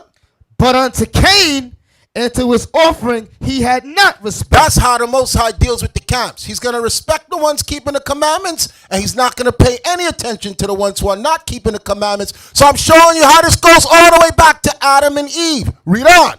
And Cain was very wroth and his countenance fell. Y'all got to look at why he was mad. Because he didn't want to keep the commandments. He had an air of being a man of God or going through the motions as Israelite that we call ourselves today, even though Israel wasn't a nation back then. But inside of him, there was a war to do what God wanted. The same way you see with men now. Read on. And the Lord said unto Cain, why art thou wroth? Why are you mad? Why are you mad, Cain? And the reason why he's mad is because exactly what the bishop said. Read on. And why is thy countenance fallen? His face was fixed like, damn, why I got to do this? Which is exactly how you see, because people always say, which camp should I follow? You follow whoever's keeping the law, not who sound good. Read on. If thou doest well, shalt thou not be accepted? The same thing with us. That's why we went on slave ships in captivity, because we did not set the blueprint that the Most High gave to us from Adam and Eve to do good, so we'll be accepted by the Most High. Read on.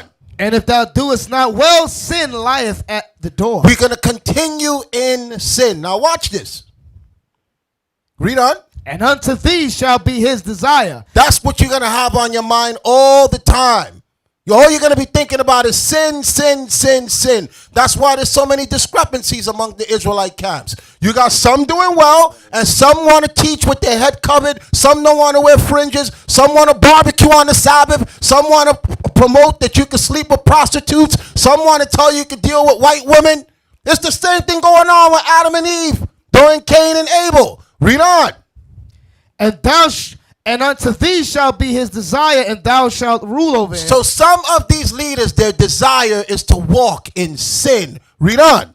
And Cain talked with Abel, his brother. And it came to pass, when they were in the field, that Cain rose up against Abel, his brother, and slew him. So that proves what the bishop said is correct. He didn't come out and say, I want to kill you. It's in dialogue. As he watched this just man, being how he was supposed to be according to the commandments, he said, I can't take it no more, and killed him. Did that not happen to Christ? You had the Pharisees, the Sadducees, the scribes, and the lawyers with the law. Then Christ stepped on the scene, and then they decide, look, we got to kill this nigga. He's talking, and everybody's believing on him. So the bishop made a good analogy to show you that the mindset of the people today have not changed since Cain and Abel. You have men that are speaking, that are watching, just men that hate them. And when the opportunity arises, they will kill them. Just listen to their speech. I hope y'all understand that. It's a heavy point. So now, go to Proverbs chapter 1. Heavy point.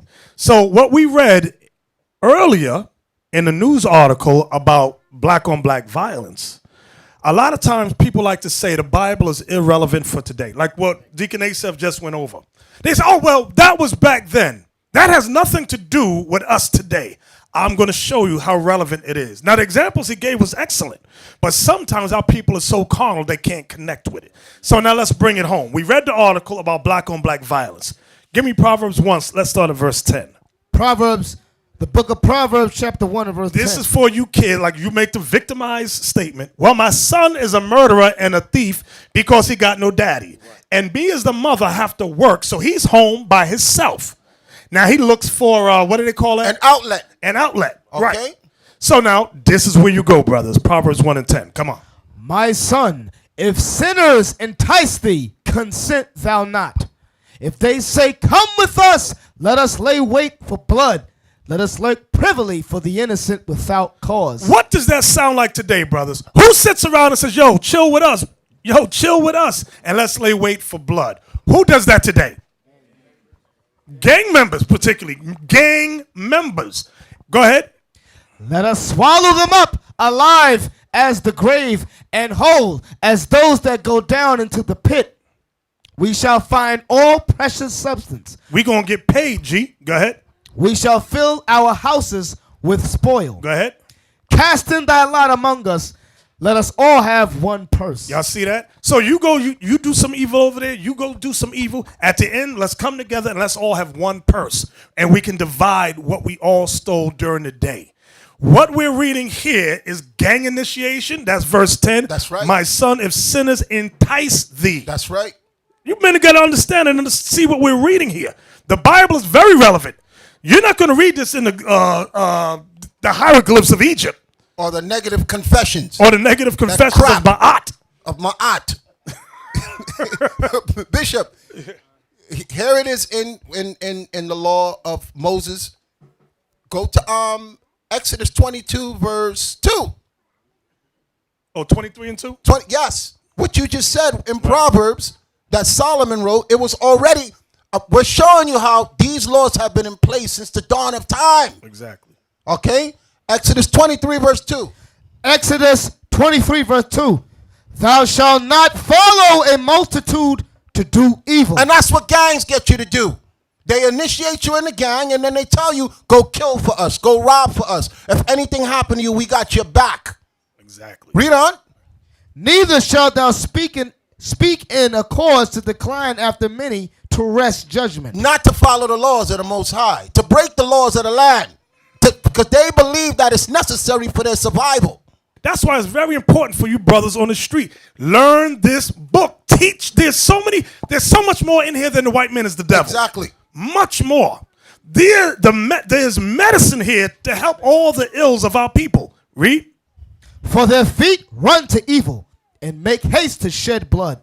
Surely in vain the net is spread in the sight of any bird. Surely in vain the net is spread in the sight of any bird. There are traps set out here for you brothers. For example, poverty is a socialized trap. Keep a particular group of people poor. What are they going to do? Rob. A lot of times you might run up on the wrong brother. And you're going to have to kill him or he's going to kill you. That's right. At the end of the day, if you win, you go where? Jail. It's a trap. That's why it says, surely in vain the net is spread in the sight of any bird. Go ahead. And they lay wait for their own blood. The blood of their own people. Go ahead. They lurk privily for their own lives. Right. So they're not robbing and stealing from white folks. Them that are no, they look for the man, the black woman. That's who they hunt. That's right. We hunt ourselves. And then we make excuses for when we rob each other, when we kill each other. Exactly. We don't allow. It's okay. Put it in the. You know don't even talk about it, Bishop. Where it says not to follow a multitude to do evil, and what did it say in Proverbs? My son, if sinners entice thee, consent thou not. Say that again. My son, if sinners entice thee, consent thou not. Now, some of you don't know about this. I'm talking to the older generation. Remember when your mama, when she was in the house, so your father would tell you, I want you in the house before the street lights come on. Mm-hmm. I want you to come straight home after school. Okay, I don't want you hanging with that crowd. That's from the scriptures. Yep. Because how did we get into, I know when I got into trouble, it's when my parents split up. Okay, there was nobody to watch me no more. So I took to the streets. It wasn't because of the statistics and the environment around me. If I would have just followed what the scripture said, I would have been fine. Because all the kids who their parents did not let them run the streets, they went on, they got degrees, they became successful with business, and they didn't get in no problem, no criminal record. But the scriptures is explaining you the healing, the way that you heal your people. You keep them away from sinners. And that's what the bishop is trying to tell you. The answers to fix the problems in the community. You ever heard the saying, one bad apple spoiled a whole bunch? Mm-hmm. When I was growing up, we knew who the bad guys were. Right. You knew that's Tyrone. He got a gun. Word, he got a gun. Or he got a knife. Or he could fight. I didn't know that until I got old enough to be in the presence of them. And they led me away to do evil. Mm-hmm. So the scriptures is 100% in the medicine that you need to stop the problems. Not create a basketball game. Exactly. Right. Verse 19. Verse 19. So are the ways of everyone that is greedy of gain. So are the ways of everyone that is greedy of gain. Go ahead. Which taketh away the life of the owners thereof. So the Bible, brothers and sisters, has all the answers. All of them. Give me Micah 2 and 8. Micah chapter 2 verse 8. Y'all think crime just started here in America without people? No, it didn't start. Well, we read in Proverbs that's not in America. We was doing wickedness. That's why we went in slavery. That's right. Watch Micah 2 verse 8. Micah 2 and 8. Even of late, my people is risen up as an enemy. Ye pull off the robe with the garment from them that pass by, securely as men averse from war. We robbed our fellow Israelite brothers and sisters, robbed their clothes, their shoes. We treated them like we came from war when we took them down. So that was not the white man, brothers. Sure, we could justify every problem we got because of the white man. We could say, take him away, and maybe our problem solved. Yes. No, but that's not true. Exactly. That's what we're reading. Those sins was in our people from way back when. That's why we're here today. God says, until you learn your lesson, you're going to stay in America. The bottom line is the commandments is why these conditions exist. And I'm going to prove it with what the bishop just said.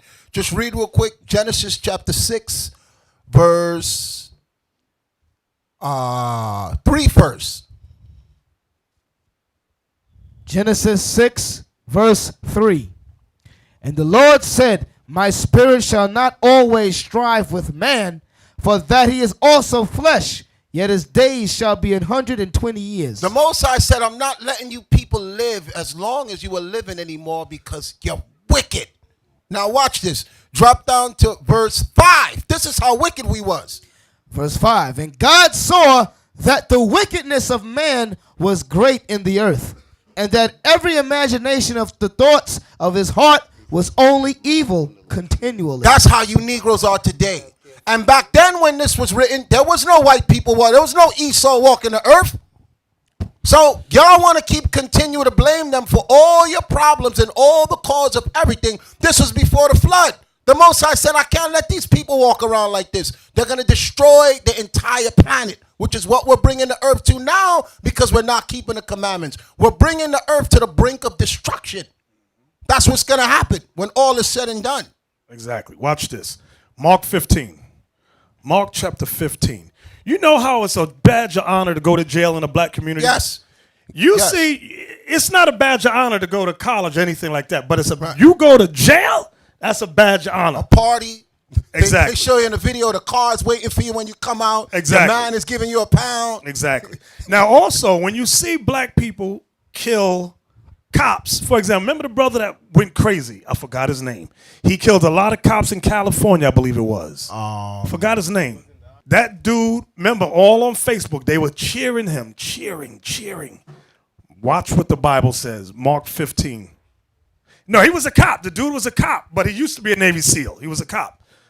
Mark 15, start at 7. Watch this. Mark 15, verse 7. And there was one named Barabbas, which lay bound with them that had made insurrection with them, who had committed murder in the insurrection. So this is a murderer standing before Pontius Pilate. He's asking the Israelites, who do you want me to set free? This innocent man Christ or this murderer? This guy was a known murderer. Let's see what black people said. Go ahead. And the multitude crying aloud began to desire him to do as he had ever done unto them. But Pilate answered them, saying, will ye that I release unto you the King of the Jews? For he knew that the chief priests had delivered him for envy. But the chief priests moved the people that he should rather release Barabbas unto them. And Pilate answered and said again unto them, what will ye then that I shall do unto him whom ye call the King of the Jews? And they cried out again, crucify him. Then Pilate said unto them, why? What evil hath he done? And they cried out the more exceedingly, crucify him. And so Pilate, willing to content the people, released Barabbas unto them and delivered Jesus when he had scourged him to be crucified. So y'all see the mindset of black people? We'd rather release a murderer than the son of the living God.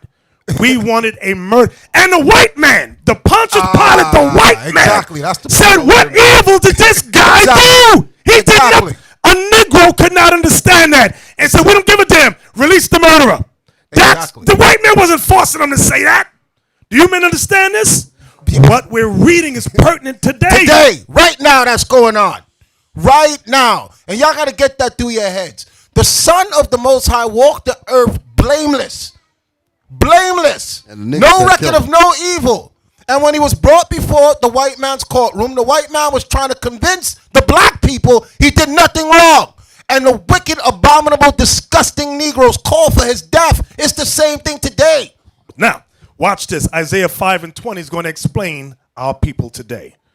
Isaiah 5:20. Woe unto them that call evil good and good evil. Do y'all hear what Isaiah is saying? The Spirit of Christ is speaking through him. Read what he says to the Israelites. Woe unto them, destruction unto them that call evil good. That call evil good. Barabbas is a good man. He's a murderer. Tyrone just came from jail. He was selling drugs. He's a good man. Yes. Go ahead. And good evil. And good evil. Jesus Christ, Yahushua, he's wicked as hell. Crucify him. Crucify him. Crucify him. Hey. How you ain't see they teach the commandments? Kill all them niggas. Hey, listen. They're evil. So now, we're almost done. We're almost done. Hosea 4:1. Hosea 4:1-2.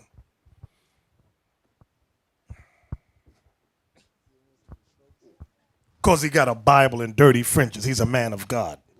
The Pharisees had scriptures and borders of blue and fringes. That's right. Them dudes was the devil. Go ahead, come on. Hosea 4:1. Watch this. Hear the word of the Lord, ye children of Israel. Uh-oh, he's talking to us. For the Lord hath a controversy with the inhabitants of the land. He got a problem with us. What's the problem, Lord? Come on.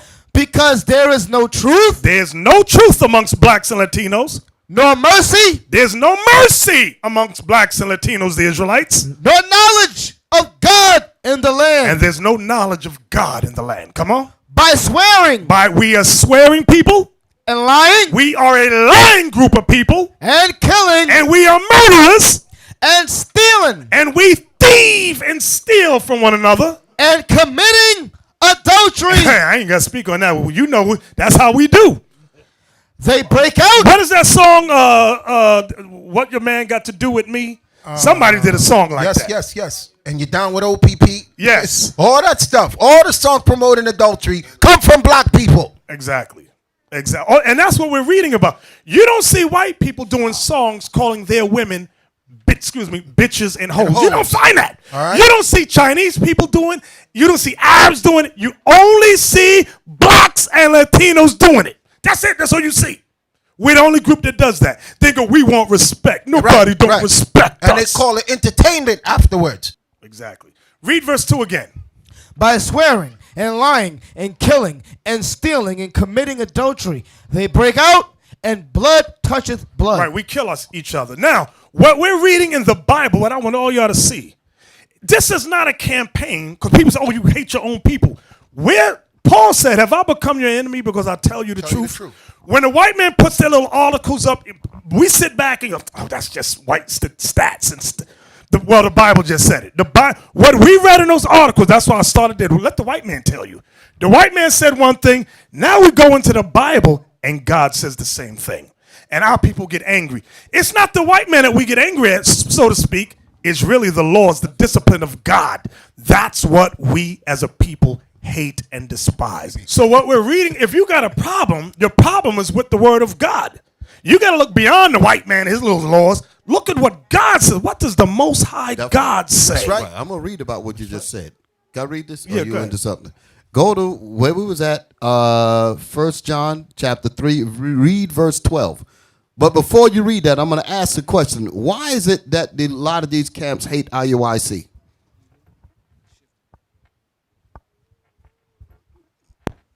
Anybody? Just give whoever a microphone. Why? Shalom. Because we keep the laws. Exactly. Because have we went after anybody? Have we even spoken evil of anyone? Have we ever attacked anybody? Have we ever put anybody's business? We haven't done anything to any of them. So why is it that they have so much hatred towards us?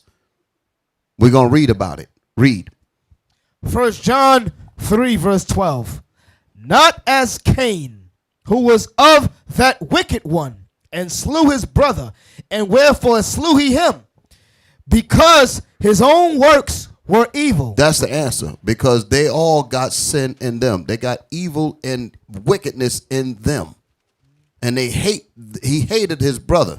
His brother didn't do anything to him. I'm speaking about Cain and Abel. What did Abel do against Cain? Nothing. So why in the world would Cain want to kill him? Because out of envy? Because Abel was about keeping the laws of the Most High. And it reflected upon his wicked brother Cain. That's what it is.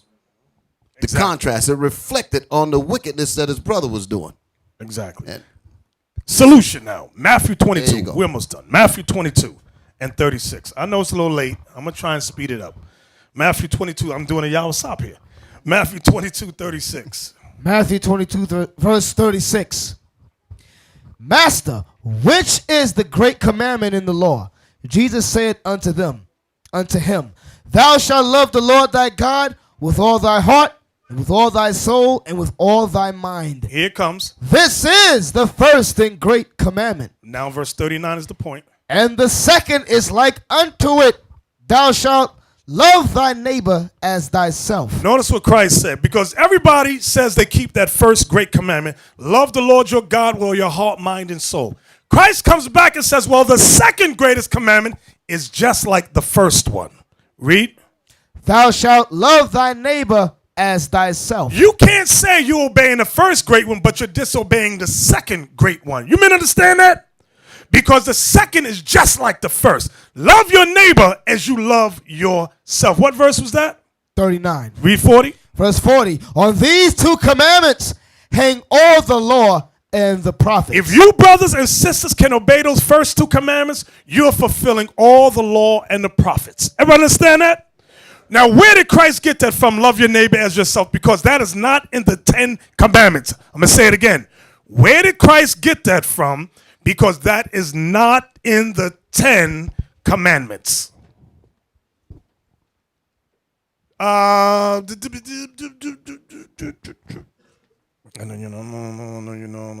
you know. Great shirt. I see a great shirt arm right there. Shalom. Leviticus 19:17. Exactly. Let's get that. Christ, like I said, Christ didn't make up laws. His teachings was based upon the laws of old time. He didn't, I'm going to just make up a law. It sounds good. Want to hear it? Here it go. He didn't do that. He was bringing Israel back to the commandments we were given originally. Watch this. You got it? Leviticus 19:17. Thou shalt not hate thy brother in thine heart. That is something black people can't obey. We have not been taught to do that. Sure, you can blame the white man all you want, brothers. That's right. Malcolm said, who taught you to hate your hair? Who taught you to hate the size of your nose? But guess what? At the end of the day, although you can blame the white man, it's up to every man and woman of Israel to obey that law. Love your neighbor as you love your. We have to apply that. In order for them to apply it, brothers, you must be teaching it. If you're not teaching it, why get on the black man and you're not teaching it? We have to teach them God's laws. That was my point. What you just said there, the responsibility falls on us. That's the point I'm trying. That's the whole picture of all of the stuff that I said. I wanted us to remember that it's all falls on us. Don't look for somebody else to fix our problems. Leviticus 19:17. Thou shalt not hate thy brother in thine heart. Thou shalt in any wise rebuke thy neighbor. Meaning correct your neighbor. And not suffer sin upon him. And not allow him to sin. Go ahead. Thou shalt not avenge, nor bear any grudge against the children of thy people. Notice when it says thou shalt not avenge, nor bear any grudge against the children of thy people. There's a hard precept. I'm seeing who's studying. There's a hard precept that Christ gave that says that, but he used hard words. Okay, let me hear you. Matthew 5:38-39. What is it? Let me hear. Ye have heard that it had been said, an eye for an eye and a tooth for a tooth. But I say unto you, that ye resist not evil. Right. But whosoever shall smite thee on the right cheek, turn to him the other also. Exactly. All that's saying is don't get vengeance. Seek for vengeance against them. Against who, Officer Liam? Against the children of thy people. Like I said, Christ did not make stuff up. Everything he spoke and taught was based upon something from the law. You just got to sit down and find it. So we're giving it to you. We're feeding it to you so you don't have to do a whole lot of searching. And let me explain why the bishop said that the Christian church twists that up. Because they believe that if someone comes to attack you, let him do whatever he wants to you. And that's not what the scriptures is saying.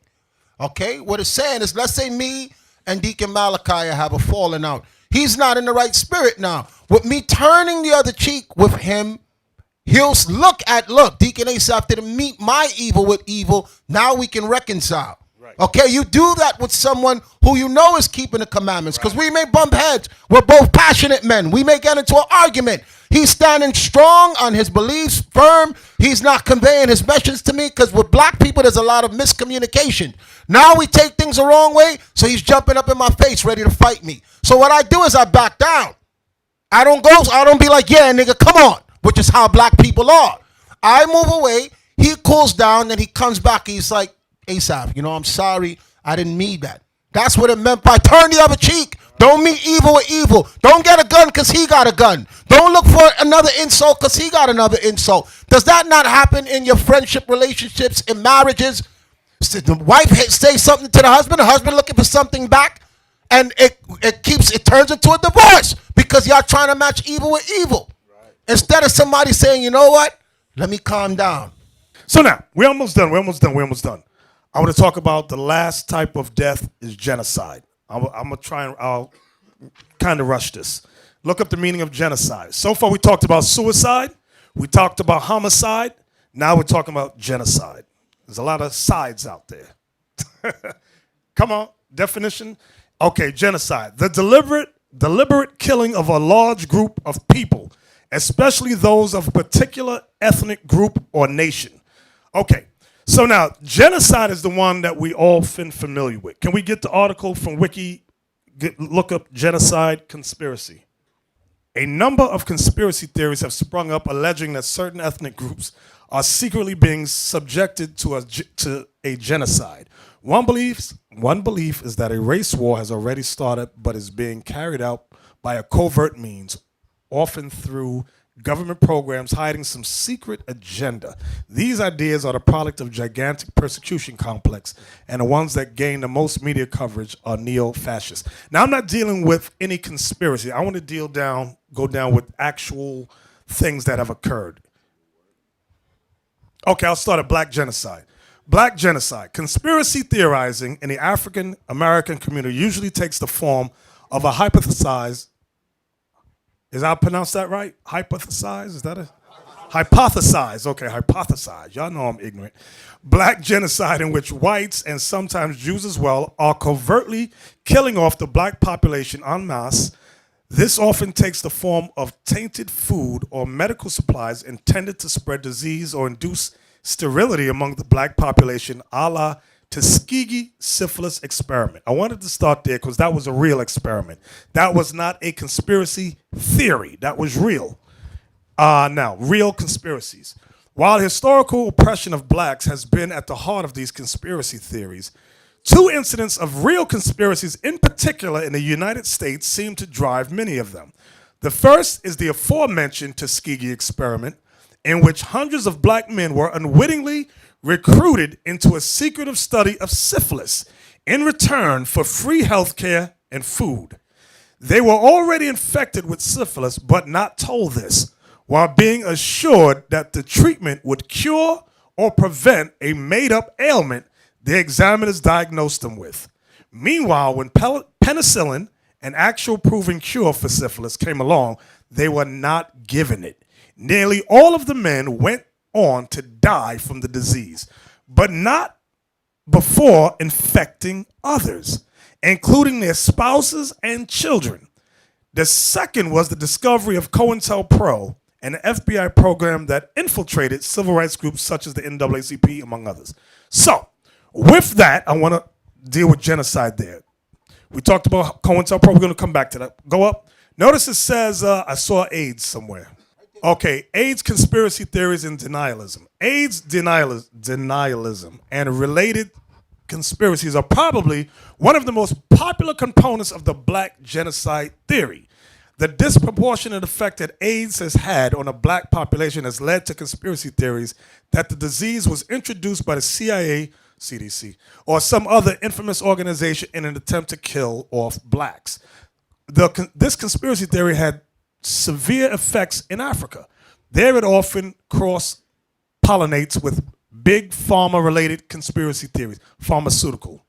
The most infamous case of this was South Africa's Thabo Ezekiel, how you say that? Mbeki's denial of the HIV/AIDS connection, which led to over 300,000 preventable deaths. 300,000 preventable deaths.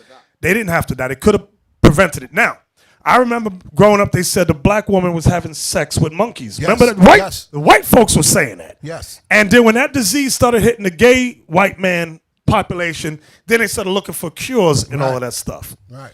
So now the next one says sterility. A few years ago, I think it was maybe 2 years, we went over sterility that occurred in North Carolina. Yes. Remember, they were making the black women sterile, Yes. so that they couldn't have no kids. So this is not a theory; these are actual things. Inducing sterility in black men is another common theme. One of the more well-known incidents of this idea gaining popular traction was the tropical fantasy You know what? scare. I was going to mention that before this popped up because I remember that. That was Talk that about drink. It was around the 80s. I remember when that drink came out. I didn't realize they actually made it to the news, but it actually. I was in New York City when they spreaded this garbage, and they were saying that don't drink it because it make black men sterile. Exactly. And that scared a lot of people. And believe it or not, I never drank a bottle of that. That's the point I want to make. It was a big soda. It was bigger than the average soda. It was only It was 50 cheap, cents. and it was cheap. It was cheap. It was cheap. So someone spread a rumor that that soda was making the black man sterile. The company went out of business.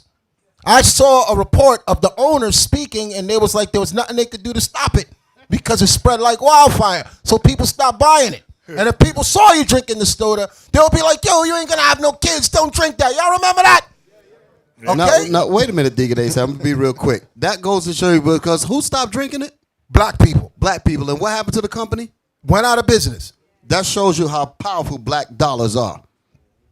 Exactly. Okay. It says rumors and flies were passed out around claiming that the soft drink Tropical Fantasy contained a secret ingredient that would cause sterility in blacks and that the beverage was actually bottled by the Ku Klux Klan. Right, I remember that. Now, the one I was mentioning, they didn't put in here about the black women in North Carolina. Right. How they were sterilizing all of them. Now, the next one here is, and Puerto Rico, right. Now, this is not a theory either. This is real. Abortion as an alleged tool of black genocide is a conspiracy theory generally specific to pro-life activists as well as some black supremacists and black nationalist groups, including the Nation of Islam. This one works backward from the data showing that black women are more likely to have abortions than white women. Therefore, abortion is secretly a eugenics plan to eliminate the black population. No matter if the black population have progressively increased. We increase because God is with us, okay? Now, we saw the white woman, Margaret Sanger, who said that she created eugenics for the abortion to kill off black people. This probably has something to do with the fact that Planned Parenthood founder, Margaret Sanger, endorsed eugenics, as did many American intellectuals at the time. Although she insisted that it be voluntary and not based on race, something omitted by most critics. In any case, the groups as it currently exists certainly no longer endorses these beliefs. Now, anti-Semitism, I want you, now I was going to ignore this one, but I noticed a term in there. Anti-Semitism, that means you're against Semites. They call so-called white Jews Semites. There are about 8 Semitic families. Black and Latinos in America, we are Shemitic. Chinese people are Shemitic. Japanese people are Shemitic. Arabs are Shemitic. They pull this lie because they know people don't know Bible history. Right. That's where we come in to disprove all their myths. But watch what it says. Under anti-Semitism, black supremacists such as Louis Farrakhan of the Nation of Islam and the new Black Panther Party throw anti-Semitic conspiracies into the stew as well. This often involves ripping off ideas from older sects such as the Black Hebrew Israelites, as well as recycling ideas popular among neo-Nazis and show-horning Jews into the historical, whatever.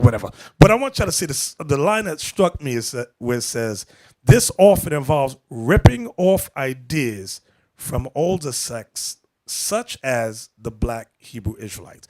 So what the writer of this article is saying that Louis Farrakhan of the Nation of Islam and the new Black Panther Party gets their information from where, brothers? The Israelites. That's what whoever put this up together realizes. But now, the Bible is not just, it is not a hate campaign. We just hate. There's reasons, justifications, there are laws in place. There are prophecies in place. And this is what the Israelites, we brothers, must bring forth. Exodus 1, 15 and 16. Exodus 1, verse 15.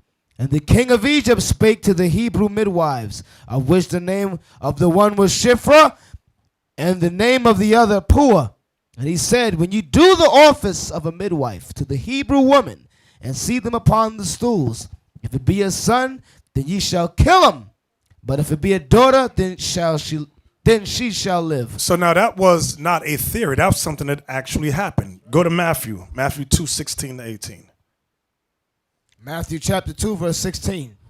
Then Herod, when he saw that he was mocked of the wise men, he was exceeding wroth, and sent forth and slew all the children that were in Bethlehem, and in all the coasts thereof, from 2 years old and under, according to the time which he had diligently inquired of the wise men. So the deaths of our children was not a theory. That was actually happening, just like the abortions and all the things that we read about. What I touched on in that last article was not a theory as they posed it, but these were real incidents that have occurred. Now, we're almost done. Leviticus 26, 17. Right. Captain Isaac just said that the meaning of the word Ebola is Black River. That's not a coincidence. Leviticus 26, 17, please. Then we're gonna Leviticus 26, 17. And I will set my face against you, and ye shall be slain before your enemies, that they that hate you shall reign over you. See the prophecy? Those that hate you would rule over you. So don't think that this white man loves us. Like you were talking about how we have a paternal relationship with the white man. We see him as our father and mother. We want him to teach us. The Bible says those that hate you shall reign over you. That's what the Bible prophesies. So we cannot look for someone that hates us to teach our kids right, to medically take care of us properly. They're not designed to do that. Thank you, Bishop. You just summed it all the mess that I was saying, he just summed it up right there. The case, I confused the hell out of y'all. The bishop just cleared it up. That's the point. So what are we saying different from the other black leaders of the community? What we saying is we don't need the other nation's help. We don't need the white man's help. We have the solutions. We have what it takes to build ours. And a real black leader would say that. You would look at history and look at the dawn of time and say, look, we can do this ourselves. We don't need their help. We don't need the police department. We don't need their money. We have our own money. We've proven, statistics have shown we generate enough income to do everything ourselves. But the reason why we can't pull it together is because we hate the laws, statutes, and commandments of God. Okay? So the white man is in the mix to be our mother and our father, like children fighting. Okay? Because I've seen in movies where they'll say, oh, leave them alone. Let them kill each other. They're savages. They'll kill each other. And we prove that every single week by everything that the bishop brought out. Just pick up a newspaper. Walk down the block. Exactly. Almost done. Habakkuk 3:14. Come on. Habakkuk 3, verse 14. Thou didst strike through with his staves the head of his villages. That's Christ returning, destroying the nations. Watch what it says. They came out as a whirlwind to scatter me. The nations and their armies came out as a whirlwind to scatter Christ when he returns. Go ahead. Their rejoicing was as to devour the poor secretly. Y'all see that? Their desire was to devour the poor secretly. I mean, kill the Israelites secretly. The government is not going to go on TV and say, yes, we give you the worst foods to poison you. Yes, we give you medicines that make you sick. They're not going to say that. They're not. So if you wait for them to say, they're not going to say, you have to go, what does the Bible say? The Bible says they're doing things to us secretly. Okay, Flint over in Flint, Michigan.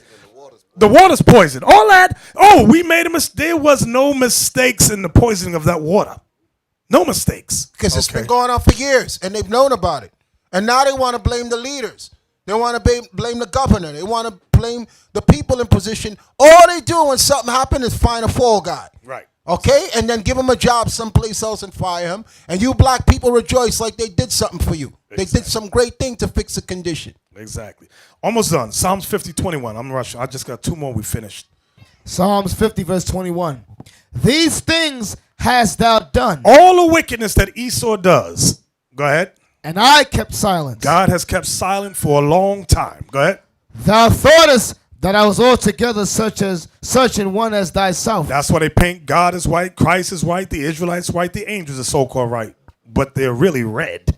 Go ahead, watch this. But I will reprove thee. God said, I will reprove you nations, particularly you Edomites. And set them in and order. Set the Israelites what? In order. Y'all see that word order? Go ahead. Before thine eyes. Meaning God is setting the true Israelites up in order before that. To set a people in order, there must be laws. There must be law and order is there. Them two words combined for a reason. That's what God is about. He said he is not the author of confusion. Okay, you understand that? So God setting us in order is more than just rank, file, and structure. It's involved with discipline and obeying God's laws with one another, with our women, with our sons, our daughters. That's setting us in order. You can't have a society without discipline, rules, and some type of government. You cannot have you'll have a zoo. You have a bunch of stuff running all over the place. You gotta have laws. You gotta have some kind of system.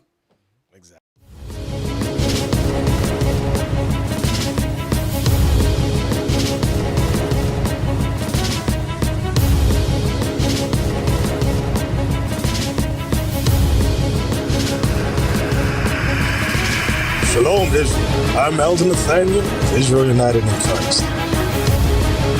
YouTube likes to shut our channels down, as some of you have noticed, ever so often. Subscribing to join IUIC will assure you will always stay connected to our YouTube accounts. We want to do our best to make sure this truth gets out. Please click and join our subscriber YouTube channel called Join IUIC to stay linked to all of our videos. So again, please make sure you subscribe to this Join IUIC channel to get your latest updates from all our YouTube channels. Shalom.